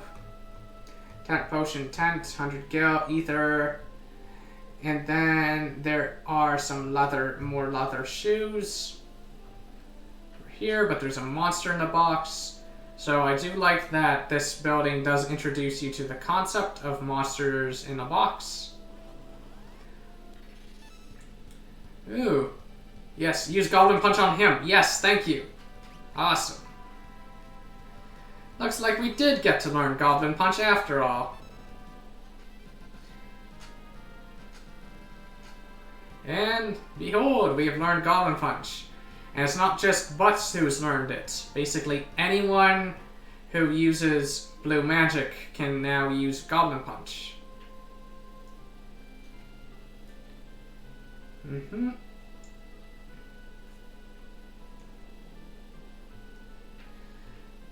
Yep, so basically, if you are new to these sort of games, then it is recommended that you fight in wait mode instead of active mode. So notice that currently I have it set to active, but wait mode is actually a lot more relaxed, a lot more easier. But I personally enjoy active mode a bit more. So I'm just going to talk to that NPC and then get out of here. And yeah. I think that's all there is to do there. Trying to think. Yeah, I suppose we could get some leather caps or something for our characters. If I recall correctly, one thing that is a bit funny is that we go to the shop, assuming that the NPC lets me talk to him, then Ferris comes in and lets you buy stuff for her as well. So, the leather shield. I think we should get... I think we should get some stuff. Just so that everyone has stuff. Is filling up their slots and is making the optimal use of their equipment slots. So, let's see. So, I think Butts can use the leather shield. But I think other classes can't, but that's okay. Although once Lena, I think it's Lena who's a white mage right now. Once she learns white level 1, I can switch her to being a knight, and then she can use a shield. Let's see if there's any weapon here that I want. I think 2 broadswords is probably fine. And rods and staffs aren't that interesting. I don't think I need to buy any more broadswords. I think Phoenix Downs would be a thing I might want to get. Although 4 is a fair amount to have. Is there an item shop? I forget. Do they have one here? That's the magic shop. Yeah, I'm not sure if this area actually has an item shop or not. It might not, although if it does, it's probably near the weapon and armor shop.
Oh, we get to see some backstory. Wow, Butts had blue hair as a youth. That's really weird.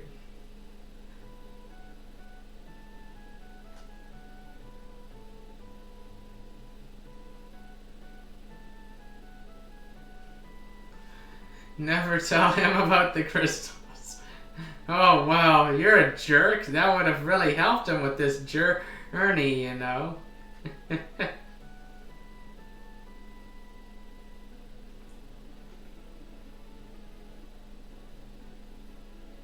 And Butts' his dad, he's such a jerk. By the way, if anything should happen to me, make sure my son can't solve the problem.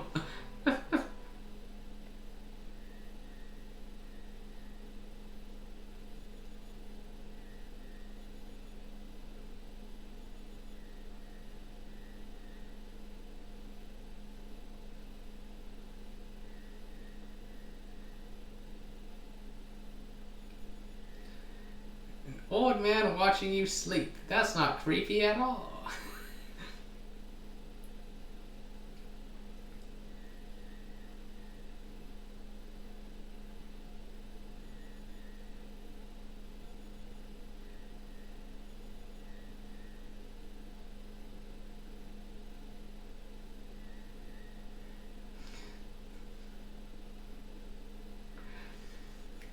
Probably the most pointless thing ever. I lost the key. Actually, no, I just hid it in my pocket and didn't want to give it to you right away. You know, it's like, well, that was nothing. I guess the entire point is just so that you see that flashback to Butts' childhood, but and I don't think there's anything in this house. Just a bunch of stuff. There's no treasure. Well, you can talk to this weird guy. Now let's just get going.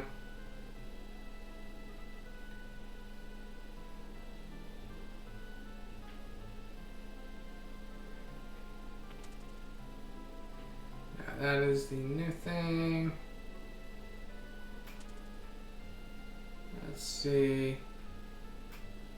We now have the key that's needed for the Torna Canal. So I'm trying to think, is there anyone I need to talk to now? I don't think so. The game is generally very good at conveying what you need to do next. So let's just try to leave.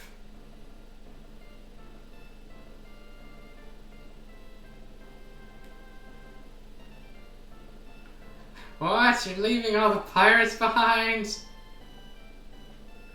But they already drank all the booze in the pub. There's no more booze. This is torture.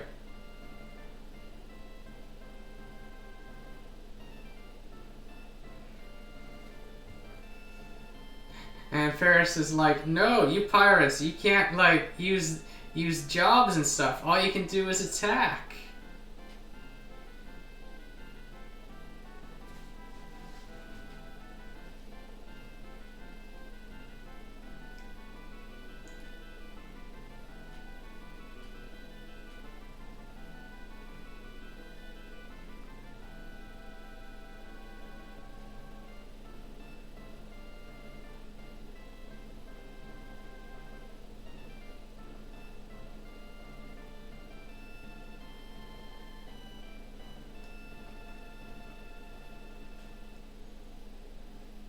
Ferris's backstory is kind of interesting. Now let's just go over here.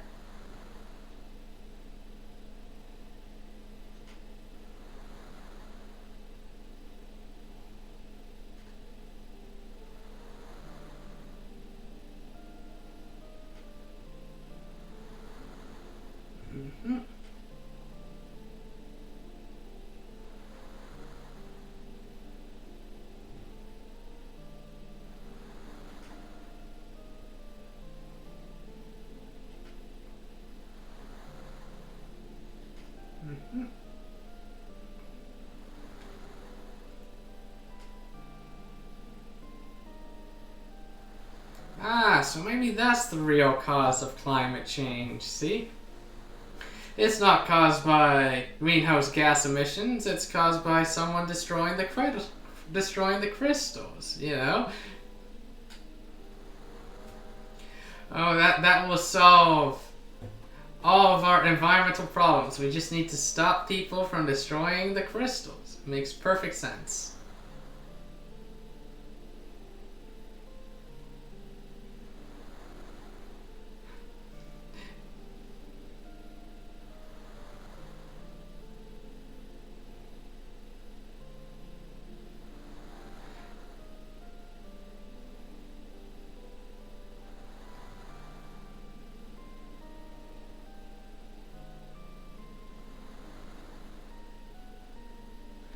It's always weird how in JRPGs, when characters die, instead of just falling over dead, they often just vanish into nothingness. I always found that very strange. Where it's like, no, we can't show a body. We gotta have the character disappear to the next realm. Bodies are meaningless. All that matters is your spirit.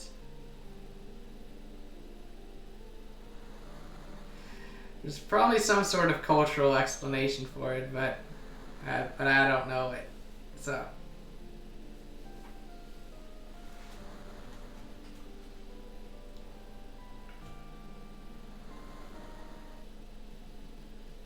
Alright, I think now what I want to do is I think I'll go to the Torna Canal, or maybe I'll get the treasure at the Pirate's Cave first. Can I get that over here?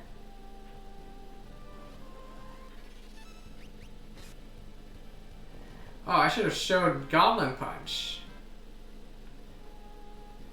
Now, Goblin Punch is actually a very weird spell in a certain sense. Because what it is it's just a physical attack, but if you are the same level as the enemy, then, what do you call it? It does extra damage. I think it's like 8 times damage or something. It does a lot of damage. So I'm just going back to the pirate cave because there's some more treasure to be found here. So you might be wondering, why would you want Goblin Punch? What is the point? Ah, there it is. The point of Goblin Punch, like one of the values of it, like one thing that is nice about Goblin Punch is that if you are using a mime later on, like mimes, they actually can't attack by default. Like mimes, they do not have the ability to attack, but they can equip multiple ability slots. So if you want a mime that is able to attack, then you can just give it blue magic, and then when you want it to attack, you just have it cast Goblin Punch. Since Goblin Punch costs 0 MP and is essentially just a regular attack. So, you know, that's an interesting thing about that spell. But you don't get the mime until very, very late in the game.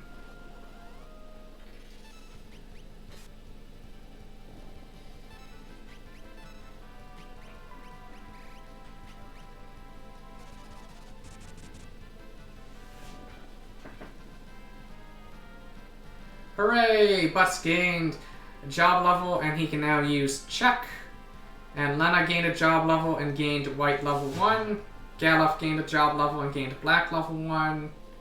So since I don't have any, you know, new, like any white level 2 white magic spells or level 2 black magic spells, I might as well change Lena to a knight.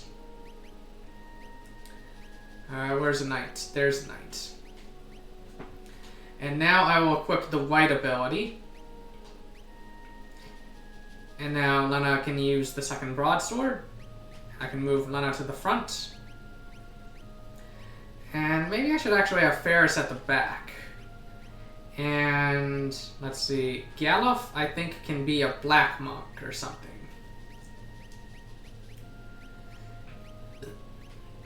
Like, even though the monk's not that good, I'm playing more for fun than for being optimal.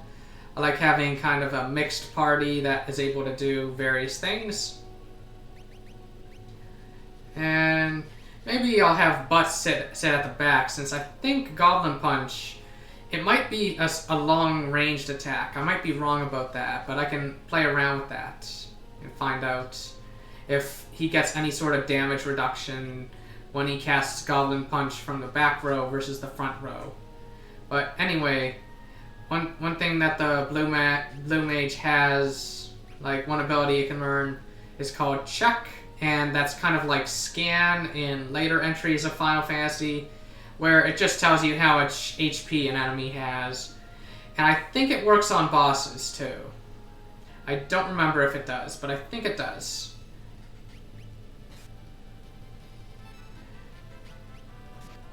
So notice that the knight is just really good when it comes to physical stuff. So let's try doing a Goblin Punch long-ranged. Oh yeah, it is wonderful in that regard.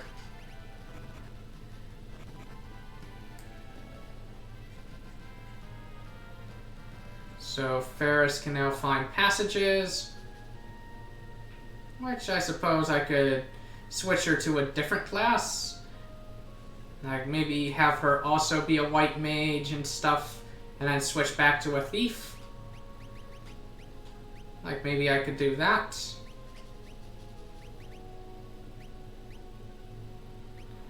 Although I think steel, I think I should wait until I have steel before I do that. So I think now that I can return over here, Let's see. I think now I'm able to get some treasure that I couldn't get before. Oh, let's show check. Let's just show how it works. And let's give a kick. So kick is just a monk attack that hits everybody. I wonder if any of the enemies I've fought have anything worth stealing. Nope, just a potion, just a potion, just a potion, just a potion, just a potion, just a potion, just a potion, just a potion, just a nothing, just a potion, just a potion. And let's see, we can get a leather cap, we can get leather shoes, we get a lecturer from drops. Although stealing is a bit more reliable. I think this is just, yep, this is just nothing. So I'll just go back here.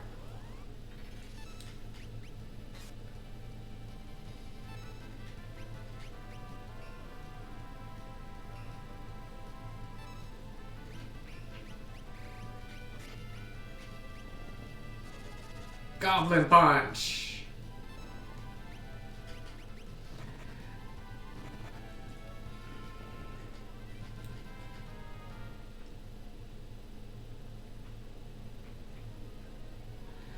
I wonder, is there a thing in the config that lets you remember the thing? Is it shortcut? Is that it? Oh, interesting. Oh, if I use the D-pad, maybe I can do interesting things.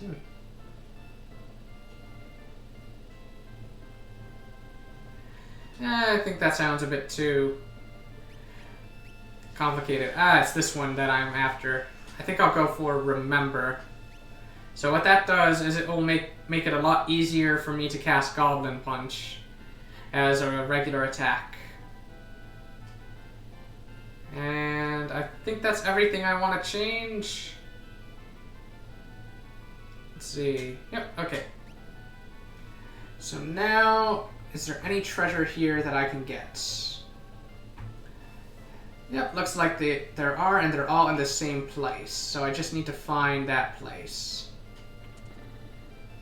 So I think that button opens something. I think it's this. Yeah, that it opened the tent, the ether, and the 300 gil.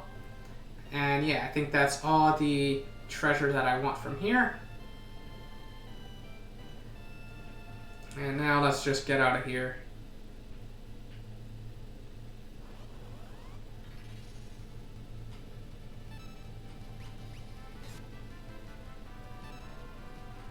Ah, crap, I've got that thing set.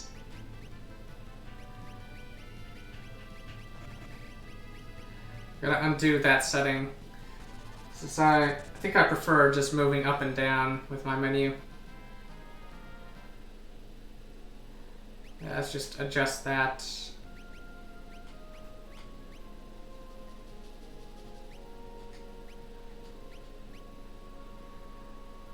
Okay.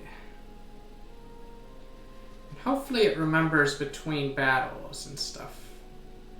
I think it should, but we'll find out. Even if it does, and that'll be fine. Let's just get a heal. And get pumped, since I guess that water is energy. Sorry, is Gatorade or something.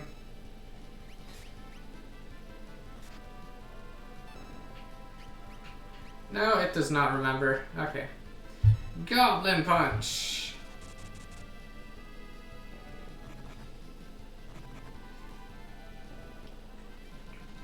I just like Goblin Punching things way too much.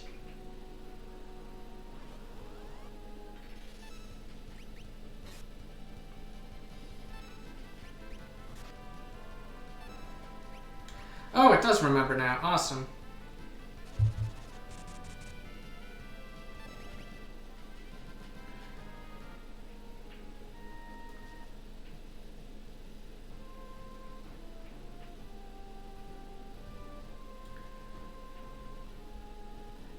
Alright, let's get out of here. Next is the Torna Canal.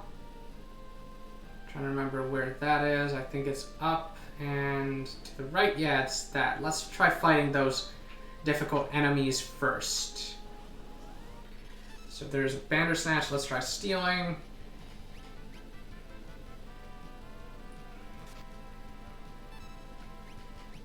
Give him a nice Goblin Punch to the face.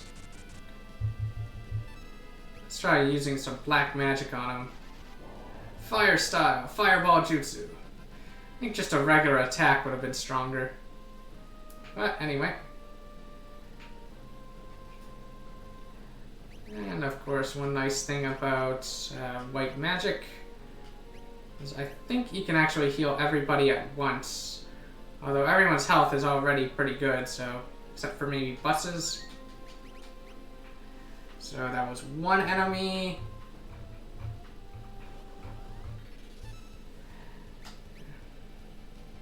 Ah, a potion. So exciting. Goblin Punch!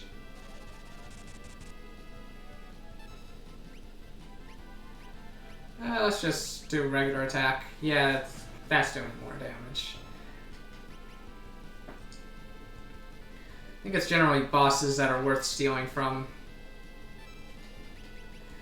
Goblin Punch!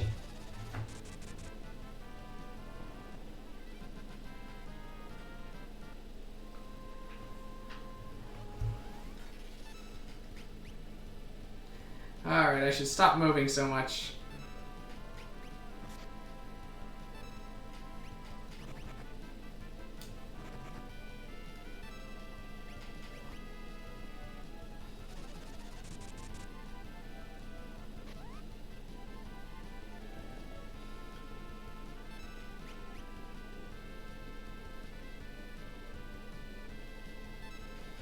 One thing that's nice about knights is that if a character gets their health fairly low, the knight will actually intercept physical attacks to that character.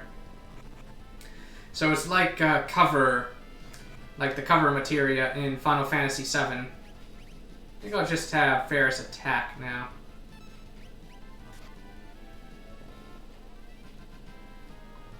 Actually dropping quite a bit of gil, which is nice. Ah, yeah. So, none unlearned cover, although we're not going to equip that since you can only equip one thing at a time. And yeah, I think I did encounter the Bighorn. Let's double check if those guys drop anything interesting. So the Bighorn just drops potions. Similar thing with the Bandersnatch. Was that what's that called? Yeah, it was. So another thing I should do, of course, is save. And let's see.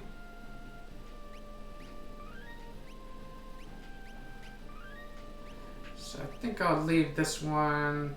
That's at the very beginning of the game. I think my convention will be that I'll kind of have, like next time I'll fill slot 1 and 2. And then after that, I'll override slot 1 and 4. And then slot 1 and 3, and then slot 1 and 2, and then back to slot 1 and 4. Basically making backups in a certain way. So yeah, I think I can now cross that canal. All that stuff. And let's see. What is next in this guide? So in the Torna Canal, there are 3 missable enemies: the Sucker, the Octokraken, and the Carlibos. Although wait, no, the Carlibos is just a boss. He's not a missable enemy.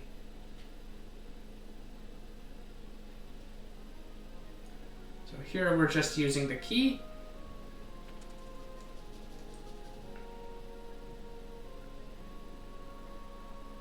I love that they're like, where did you get the key? Does it matter? No, it doesn't. This whole thing with this whole nonsense with the key is pointless. You know, kind of one thing that I would fix in a remake is like, why do we have to do this stuff with the key? So there's the Sucker. Nothing to steal, wow. Not only are these enemies missable, they're also forgettable.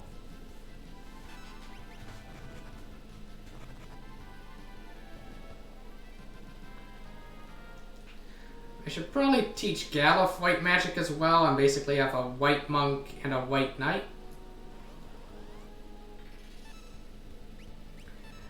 And let's see. Ah, right, I should steal from the Octokraken. What am I doing? Goblin Punch!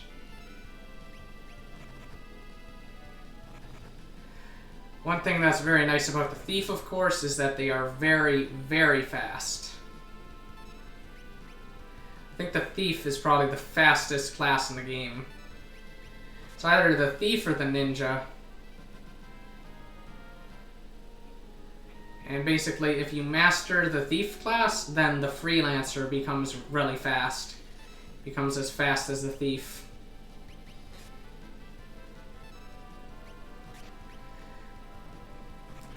Like, basically, class mastery will also give you stats gains and stuff. Like, or it'll, oh!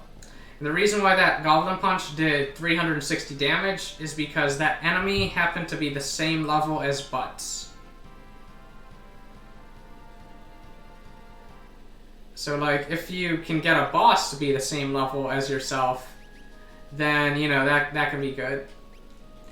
But, you know, that can be tricky to pull off. You kind of have to use a guide to do that. And it's like, I don't think it's really worth fretting about. And I am just burning through all my MP here. But I think that's okay. I don't think the boss is that scary.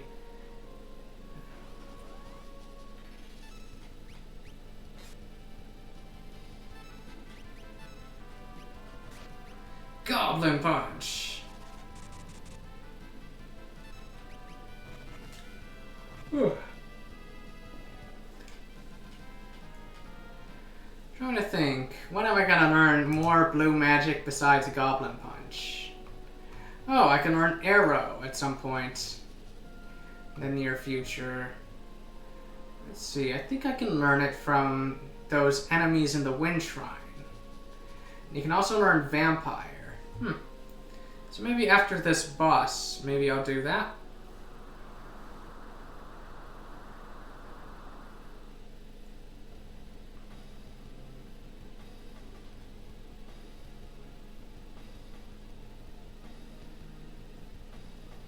Although I might not be able to do it right after this.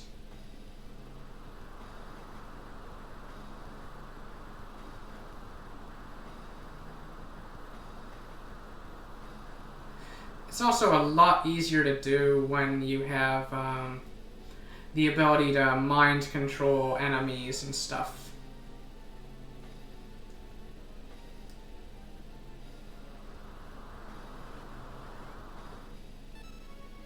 So let's just have our thief just keep stealing all the time. Even though it looks like only has a potion. Nothing really worth using there. Let's just attack.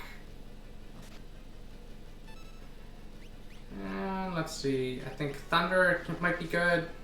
Yeah, I think Thunder is this guy's weakness. Nothing to steal. Okay, you can just attack then. Tail Screw. Ooh.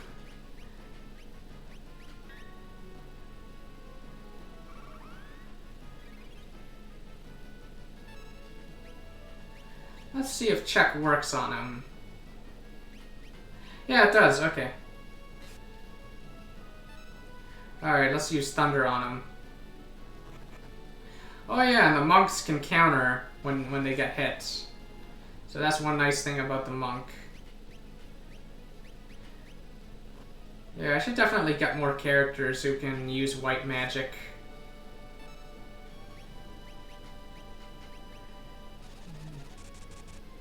He is not the same level as Butts.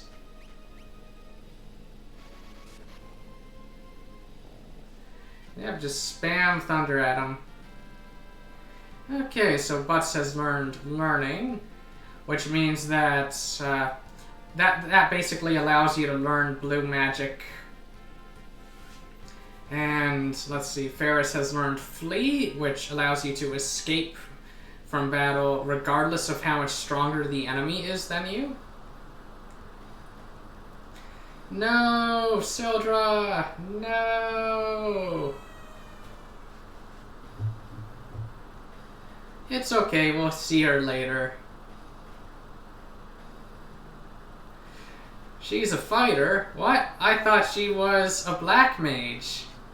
Nah, I'm kidding. Anyway.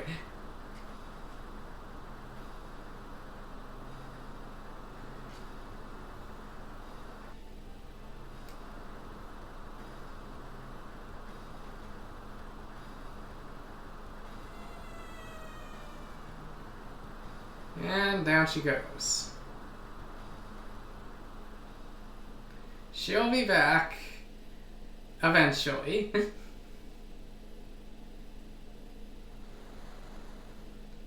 Alas, poor Sildra, we hardly knew ye.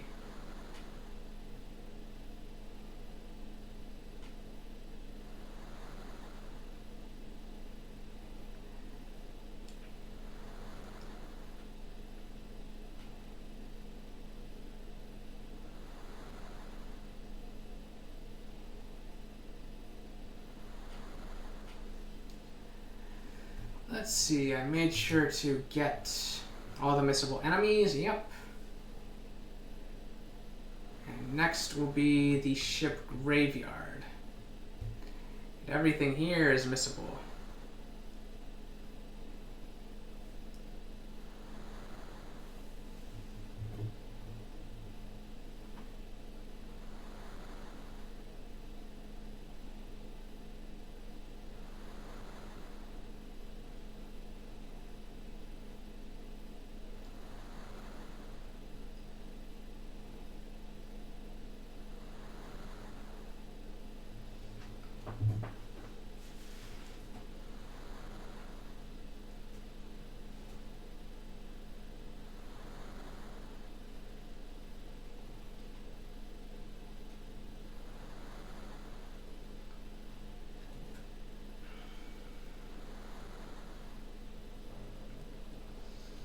Quite like the music here.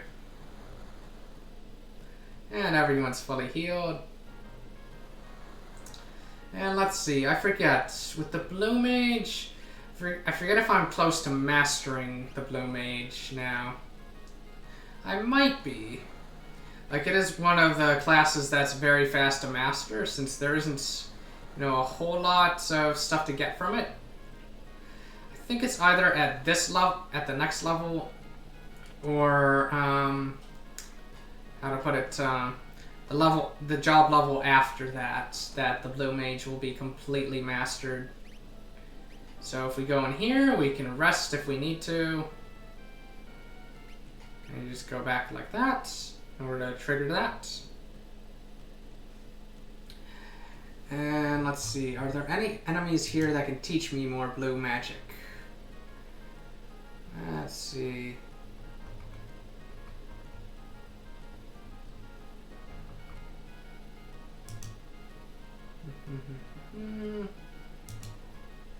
I forget, there's the Mind Flusher. Is that enemy?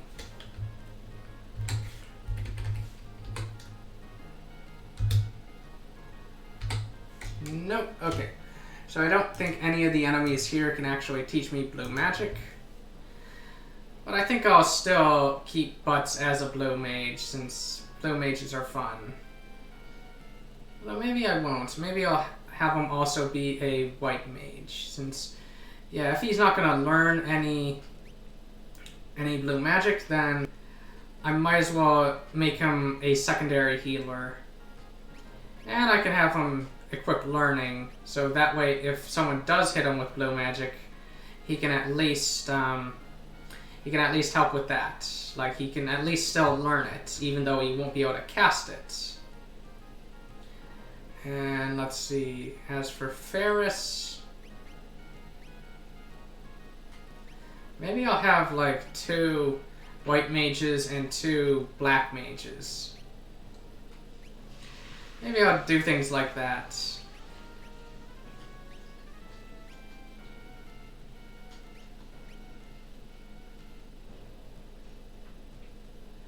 Alright, alright.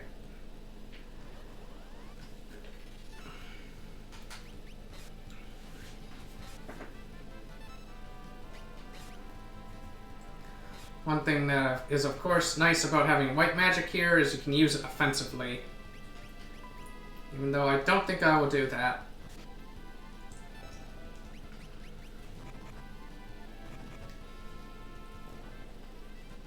I think I'll mainly just let my physical fighters carry my other guys through the area and just level them up so that they can cast the simple spells.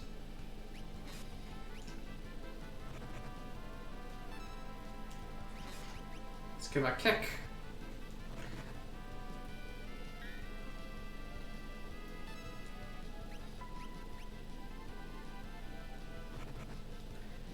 Oh, Gallop, he's mad at everyone. He's gonna kick everybody. I guess the monk actually is pretty good early on. It's just that the abilities he gets when he levels up aren't that good.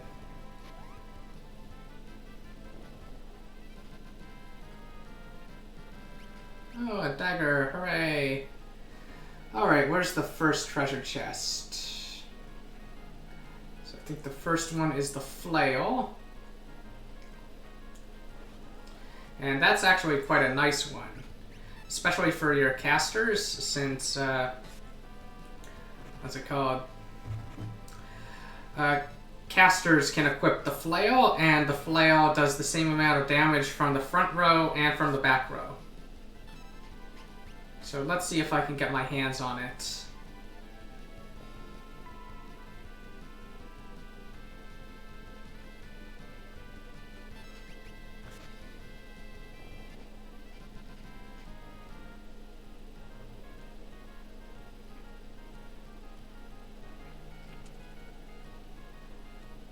Let's see, I think this is the world map.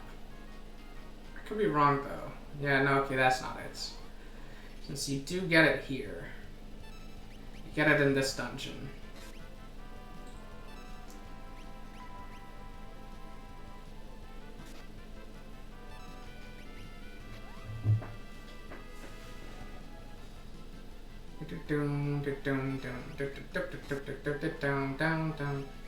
Suppose I could have Ferris cast fire instead of just attacking normally. I wonder if the thief can equip the flail.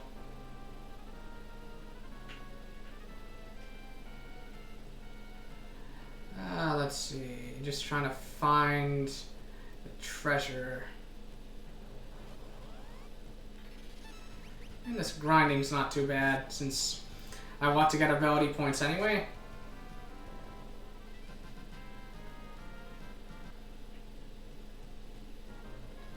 Okay, yeah, I probably do have to just go through that area.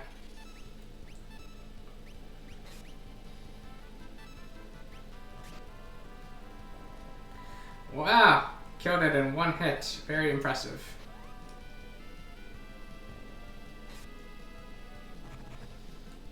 Bam!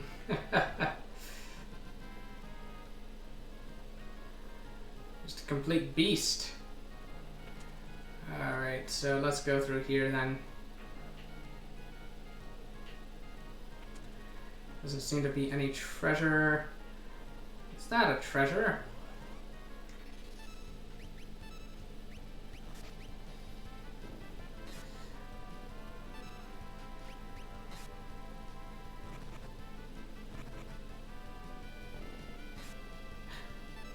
Gallup's just gonna kill everybody, wow. I think we can just have Butts cast Cure to heal Gallup.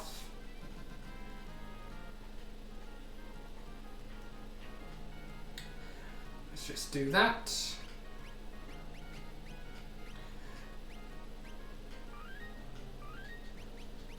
Since Butts wasn't really using his MP anyway.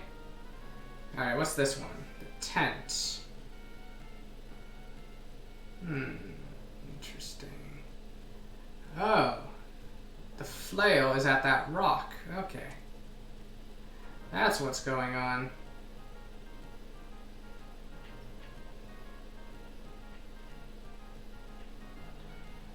Yeah, it's kind of hard to make out, but...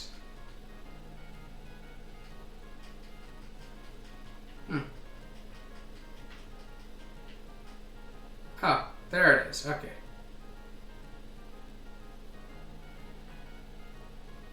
Yeah, this is kind of weird. There we are. There's the flail. So who wants it? Who can equip it? So Butts can equip it. And Ferris can equip it. Actually, no, Ferris cannot. Okay, Butts it is.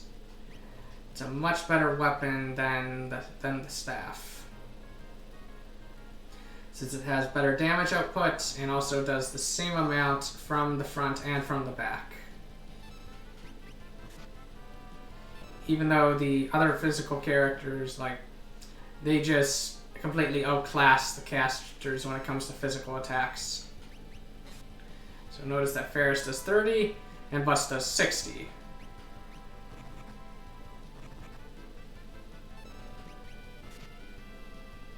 So the flail is a very nice weapon. Alright, Butts got white level 1, so I think I'll switch Butts back to a blue mage. And just equip white level 1 and work on mastering blue magic.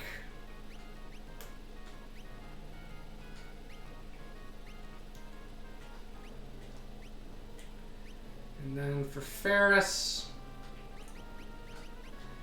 I think I'll have Ferris be a thief who can cast black magic. That'll be fine.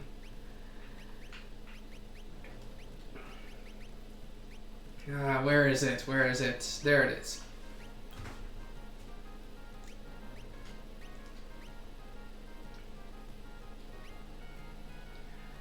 Alright, so I think I like having... I think I'll have Butts stay in the back since he can always just Goblin Punch from the back. That's totally fine. Alright, since Goblin Punch is a long-ranged attack.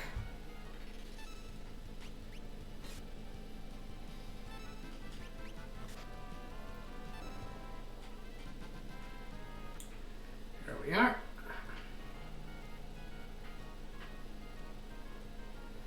Now, where is the next area to go to? I think this is it. There are 8 treasures in total. I have found, I think, 2 of them. Next would be the tent. I think there's a cutscene here. Yep, there is.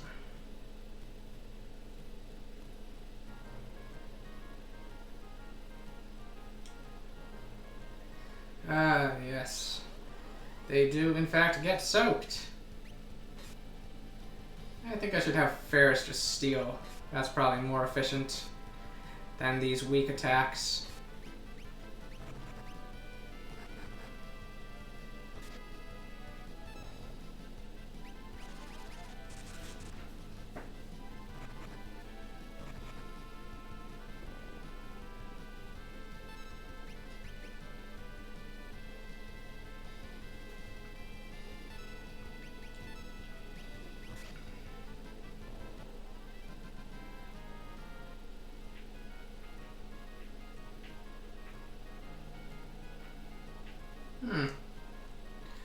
I suppose I could also... yeah, have him be a black and blue mage. Well, now he's a black and white mage. But still. Yeah, I think I'll do that, and I think I'll have Ferris learn white magic so that I have some flexibility. Like, I think white magic is one of the best things to have a secondary sort of skill.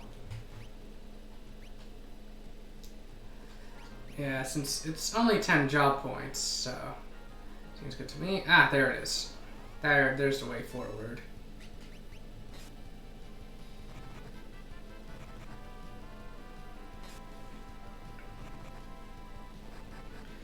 And Galuf is just a total monster who's just killing everything.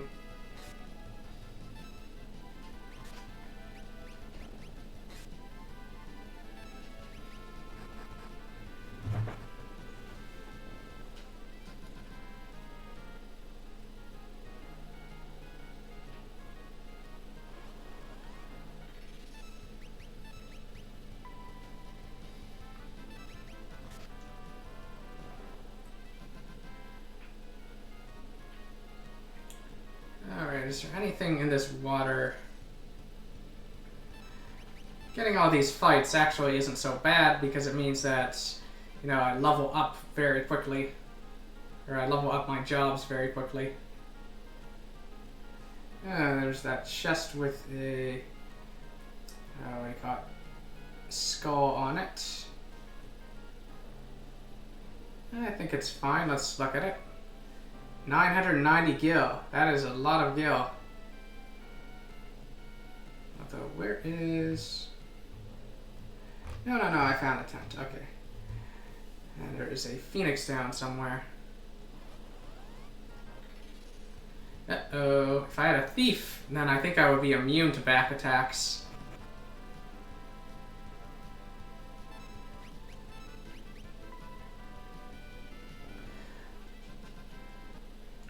Like, the thief has so many helpful passive abilities. The only issue with them is that they can't really do much in terms of actually contributing to the fight. So, what's it called? That's why what you might want to do is give them a nice secondary ability, like maybe blue magic or maybe white magic, since the thief is very fast. So having a thief who can use white magic can be quite good.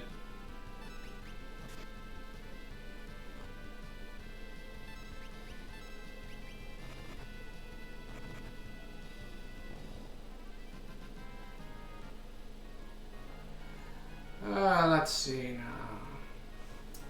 In terms of the Bestiary, have I fought everything that there is to fight? I think I'm just missing the Mind Flusher. Am I right? Let's find out. So number 12, 13, 14, and 15 is what I'm looking for. Okay, no, I haven't found the Mind Flusher. And let's see. This guy drops a dagger. This guy drops an elixir. This guy you can steal an ether from. Also get an elixir. So I definitely want to try to get the Mind Flusher. But I think it's in a later part of this area. So Lena now can use guard. I'm trying to think. Yeah, she has cover. And she has guard. Okay. Neither of which are that good in terms of abilities, but still. So this one here, I think there is a chest. I think it's down there, yeah. No. I think I'm confusing it with a later one.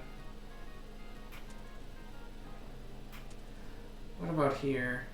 Ah, there's the chest I'm looking for.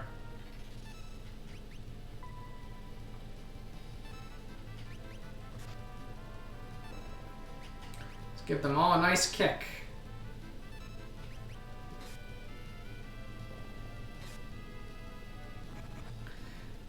Everyone seems to really like hitting Galuf, which is fine, since he'll just hit them back with interest. Let's see, how do I get there? How close is Ferris to learning white magic? I want her ability to see passages back.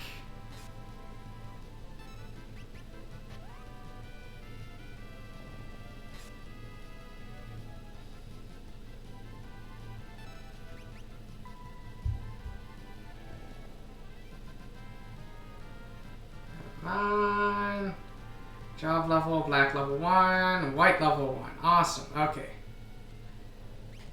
Ferris can switch back to being a thief. Only now she can use white magic. And I think I will have Butts switch back to being a blue mage. No, blue mage, that one. And I think I will give him black magic. So now he's black and blue. Now,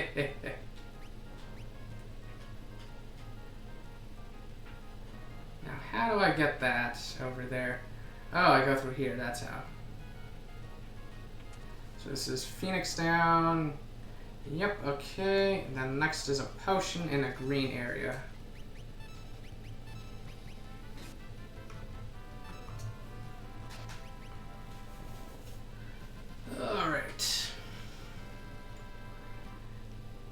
So I think that bare-handed ability that Ganteluf just learned just makes you as proficient with your fists as a monk is. But honestly, fists aren't that good as a weapon, so... Like, they're great if you're a monk, but there are better weapon types out there. So we got a potion. From there, I think it was that potion. And let's see, then there is the world map that's coming up next. Okay.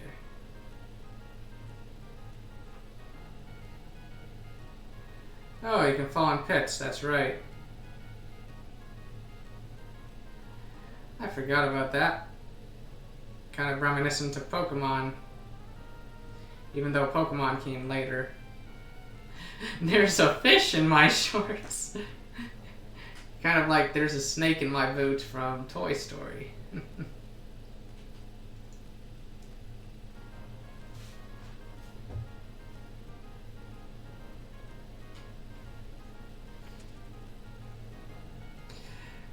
And now the boys are gonna watch Ferris get changed.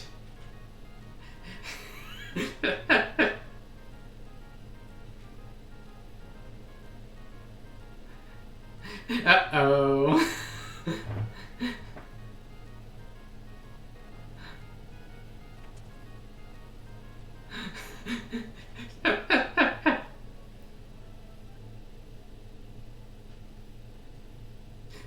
How did they not realize that before from the earlier scene?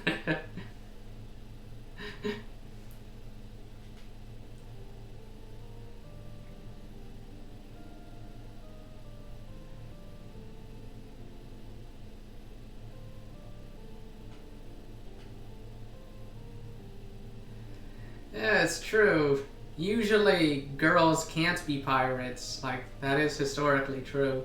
I think there were some exceptions, like a pirate named Calico Jack allowed women to be pirates on his ship, but they were the exceptions, not the rule.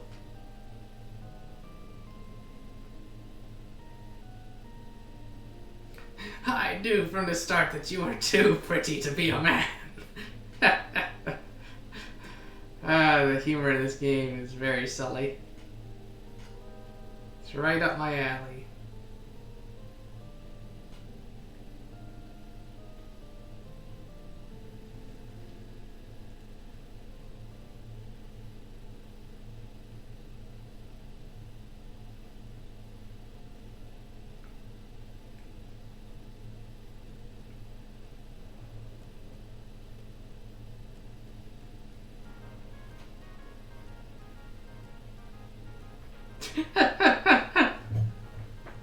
Just have him fall out of bed for no reason.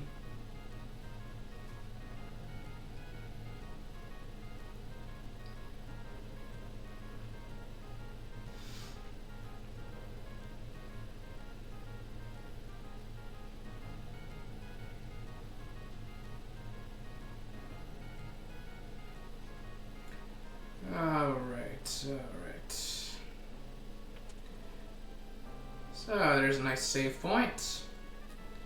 As with the convention, what I will do is I will overwrite 1 and 3.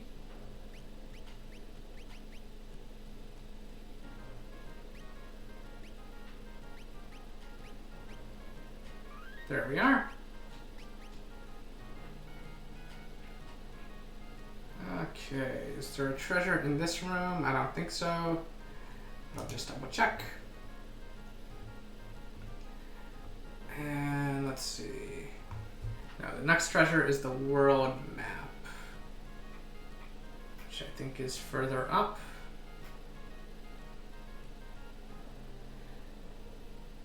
Let's see, and then there's this. We cross here, and we look for an enemy called the Mind Flusher, I think is its name.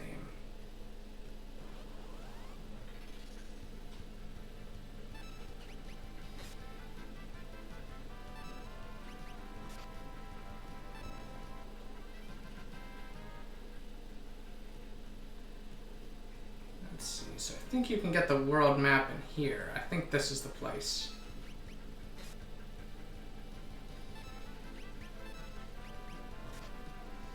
I really should have butts to cast Goblin Punch, not do physical attack. Ah, there it is, yes. So the world map, I think, is Miscible, which is pretty random. Ah, there's the Mind Flusher. Good. Let's steal from him. Look at that monster. His face is coming right off of him. Goblin Punch.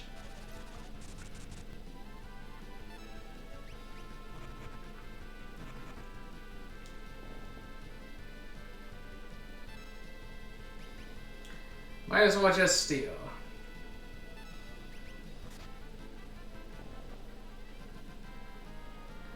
Another dagger. And there's 3 treasure chests here. Antidote, antidote, and a phoenix down. Okay. And I think I got all of them. Yep, just looking through. Yep, looks like I got all of them. I think I got all the enemies as well.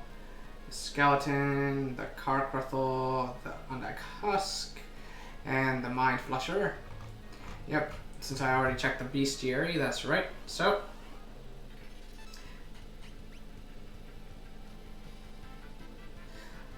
like a lot of these enemies, you'll just encounter automatically anyway, but, well, not automatically, but odds are you'll get them.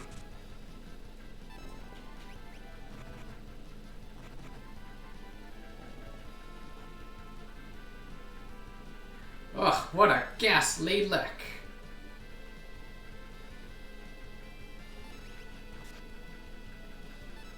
Goblin Punch.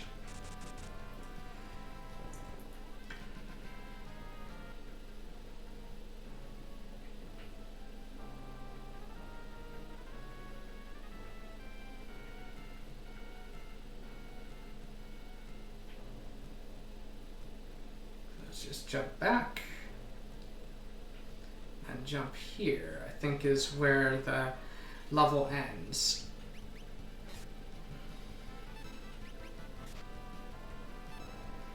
Alright.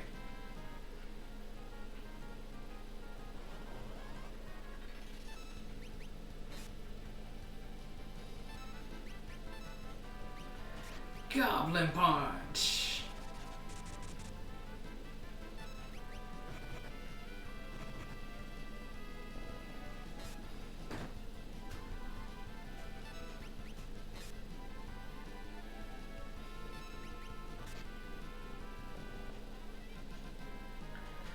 More useless equipment. Wonderful.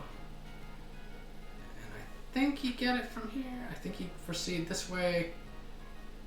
Looks like I'm wrong. Trying to remember.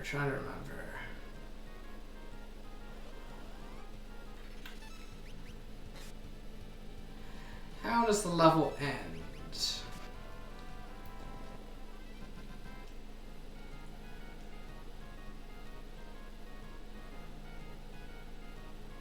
I think there's like a chest you have to find or something. And it's not a treasure chest, it just opens up a path.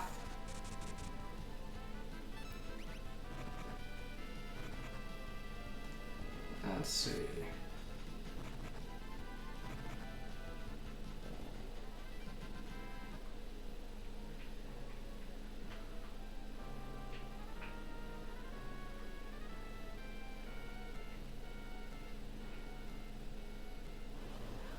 Maybe it's that way. So many fights. I'm going to gain a lot of job levels from all these fights.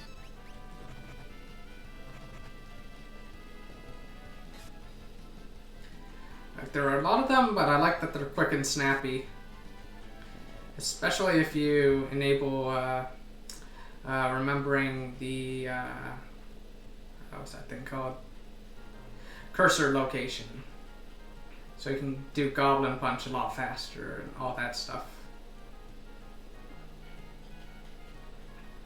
But where is it? Where is the exits? Let's see.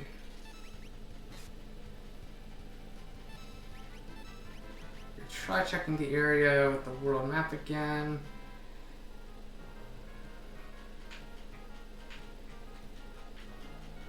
I think it's here.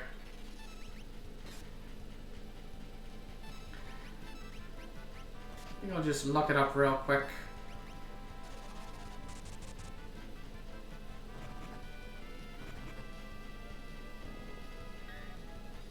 Oh, Lana blocks that with her shield. Wonderful.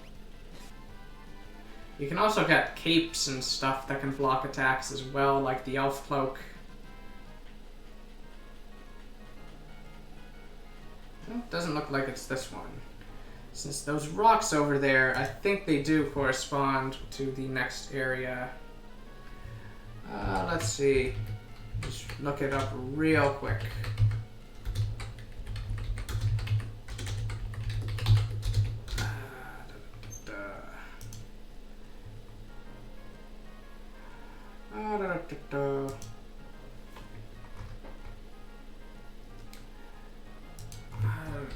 Ship graveyard.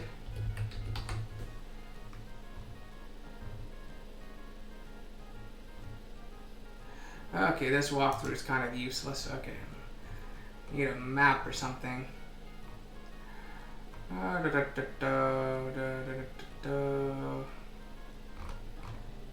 Depth guides.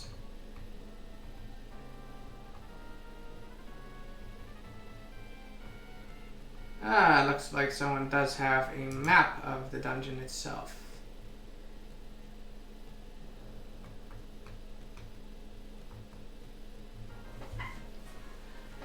Okay, so I don't think it's this.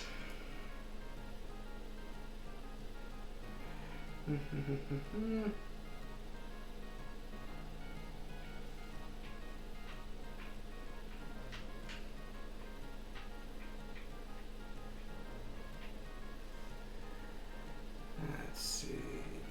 Let's find the area that has the world map.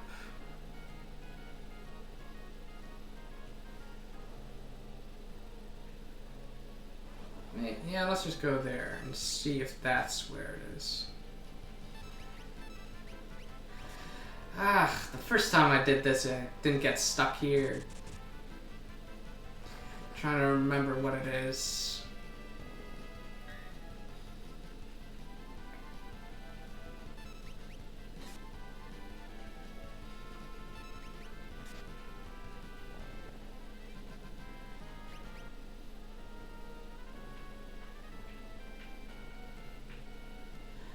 Oh, maybe it's there. Yeah, I think it might be there, actually. Yeah, that's it. Okay. That's what's going on. Yeah, okay, this is that chest you need to find. The one that's... Okay. Yeah, that makes a lot more sense, putting the world map treasure on the main path. That way the player's a lot less likely to miss it. So, let's see.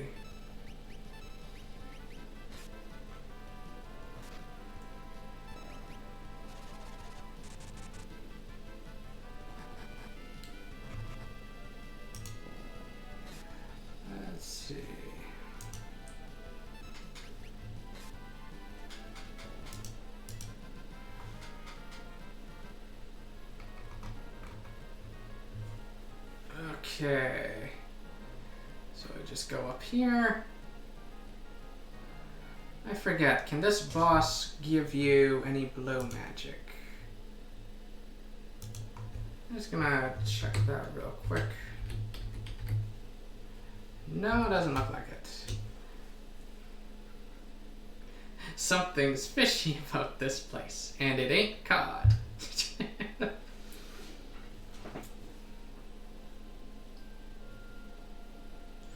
Uh-oh.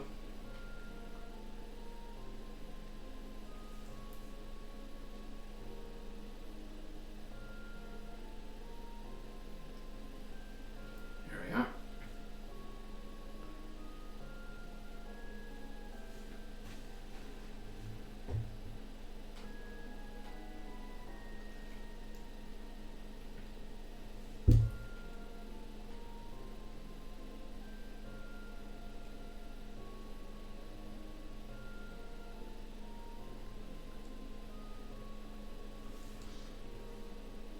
So it's kind of interesting that both Lena and Ferris, you know, are pulled in by Lena's father.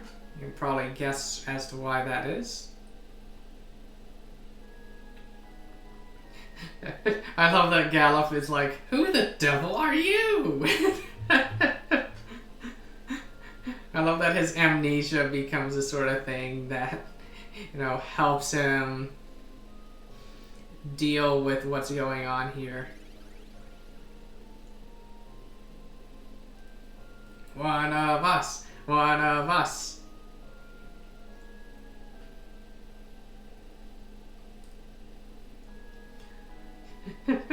He escaped it by not remembering anything.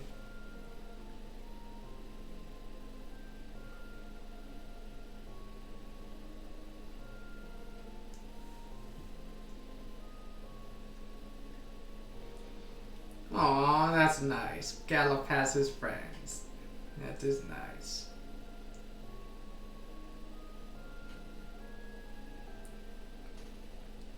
How are they able to get up if they've lost their souls?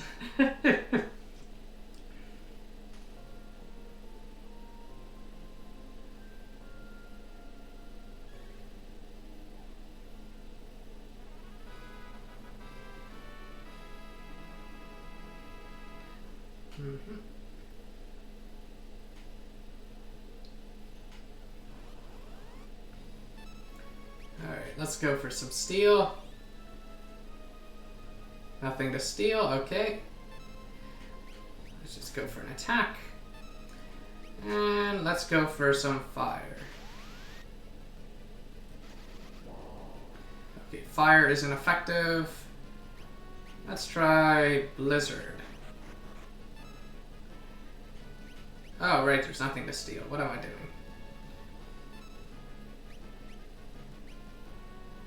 Oh, interesting. Siren isn't undead, so that means white magic is effective against her. I think fire is now effective as well. Yep, okay, good.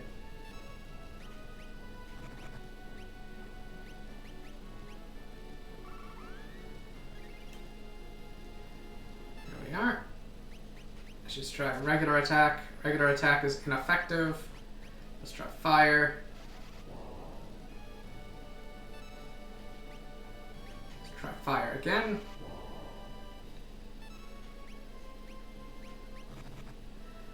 Oops, Lena's go down. Let's try Phoenix down on her. That's how you get party members back up. You just use a Phoenix down. So I think, let's see, potion on Lena.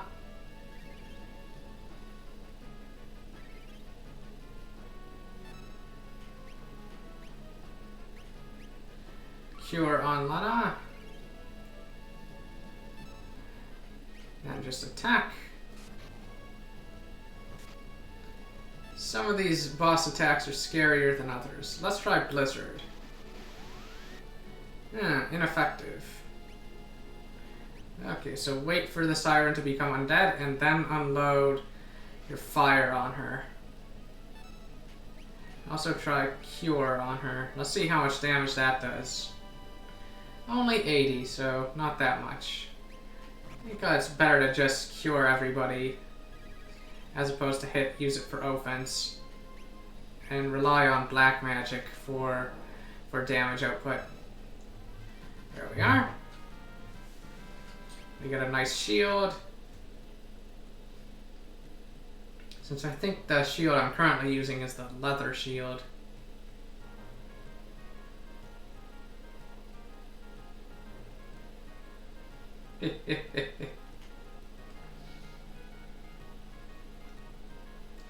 What I like about the characters in Final Fantasy V is that they have so much more personality and humor and all this stuff than the 4 onion kids in Final Fantasy III.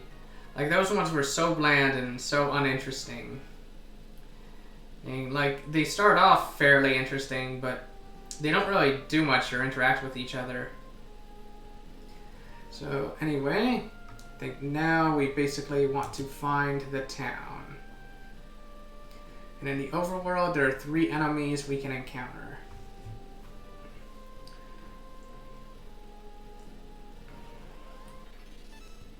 So there's one enemy called the Gatling.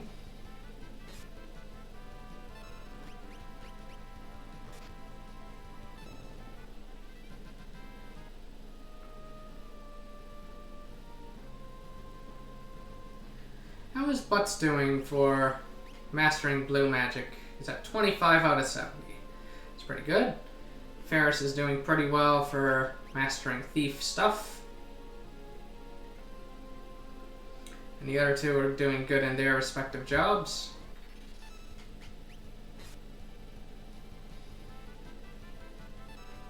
I think job levels also affect your stats with when using that job. I don't remember. It's never really explained that much. So we have the Bighorn. Well, we've already fought the Bighorn in the past. We fought it with the Bandersnatch and all that. Way back near Torna Canal. And let's see. Even more of this boring stuff. Let's just mash A to win. Since these enemies are currently not that interesting.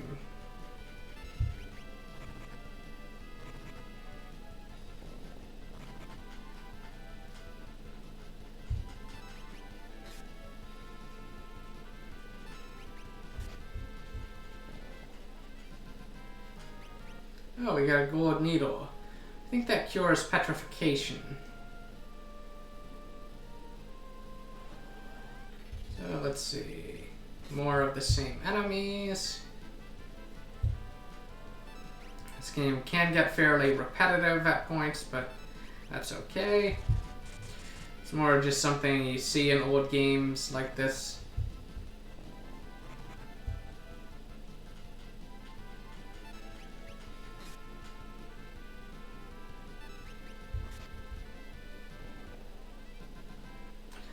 Like, I like that you can just go through everything really fast if you want.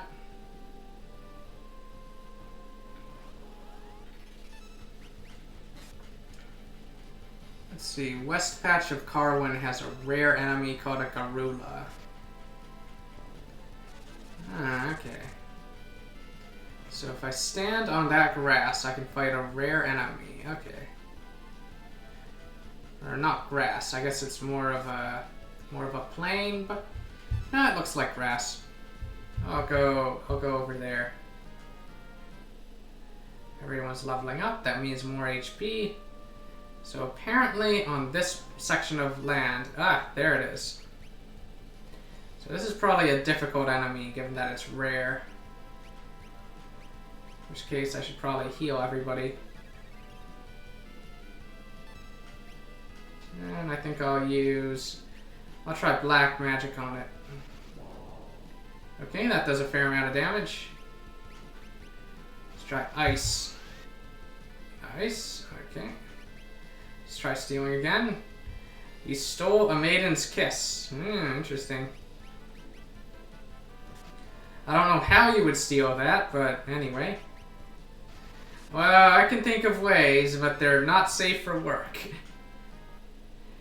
Okay, so we found the Garula. And I think maybe over here I'll find the other enemy I'm looking for. The Tattoo, that's right.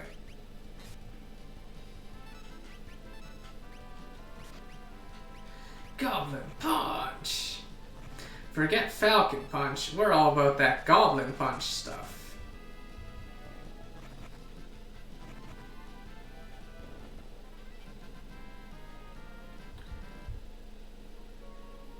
Oh, Ferris has sprint now. I think it lets you run even faster. Interesting. Do I want to equip it now? Doesn't seem to do anything over here.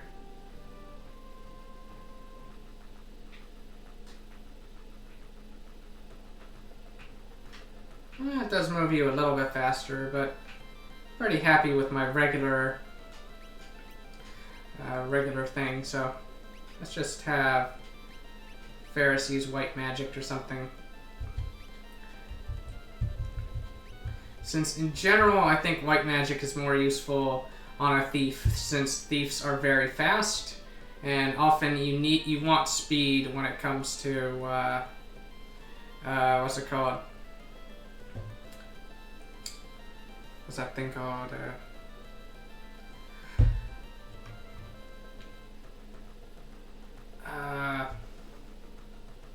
Healing. Like, very often if your characters are at low health, you want to be able to heal fast and all that. But I think I will call it a night for now. I think now is a good time to stop this particular stream, as this will be a multi-part playthrough.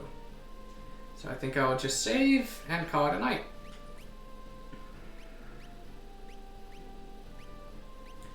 So I'll overwrite save file 1 and save file 4. And have save files 3 and 4 as backups in case I miss anything or anything like that. And let's see. So I suppose I could overwrite save file 1 with another thing as well. I might do that. But anyway, I think that'll do it for this stream. As usual, if you liked what you saw, feel free to follow me on Twitch. Which I haven't decided what schedule I can stick to for Final Fantasy V streams, but they'll probably be on Friday, probably Friday evenings. For my regular schedule, I also stream chess on Saturdays, on Wednesdays. On Saturdays, I play chess. I play rapid chess, and on Wednesdays, I play classical chess. So chess, like game in 30 and game in 10. Well, if you reverse that would be the respective associated time controls. Anyway, that'll be it for now. Thank you and good night.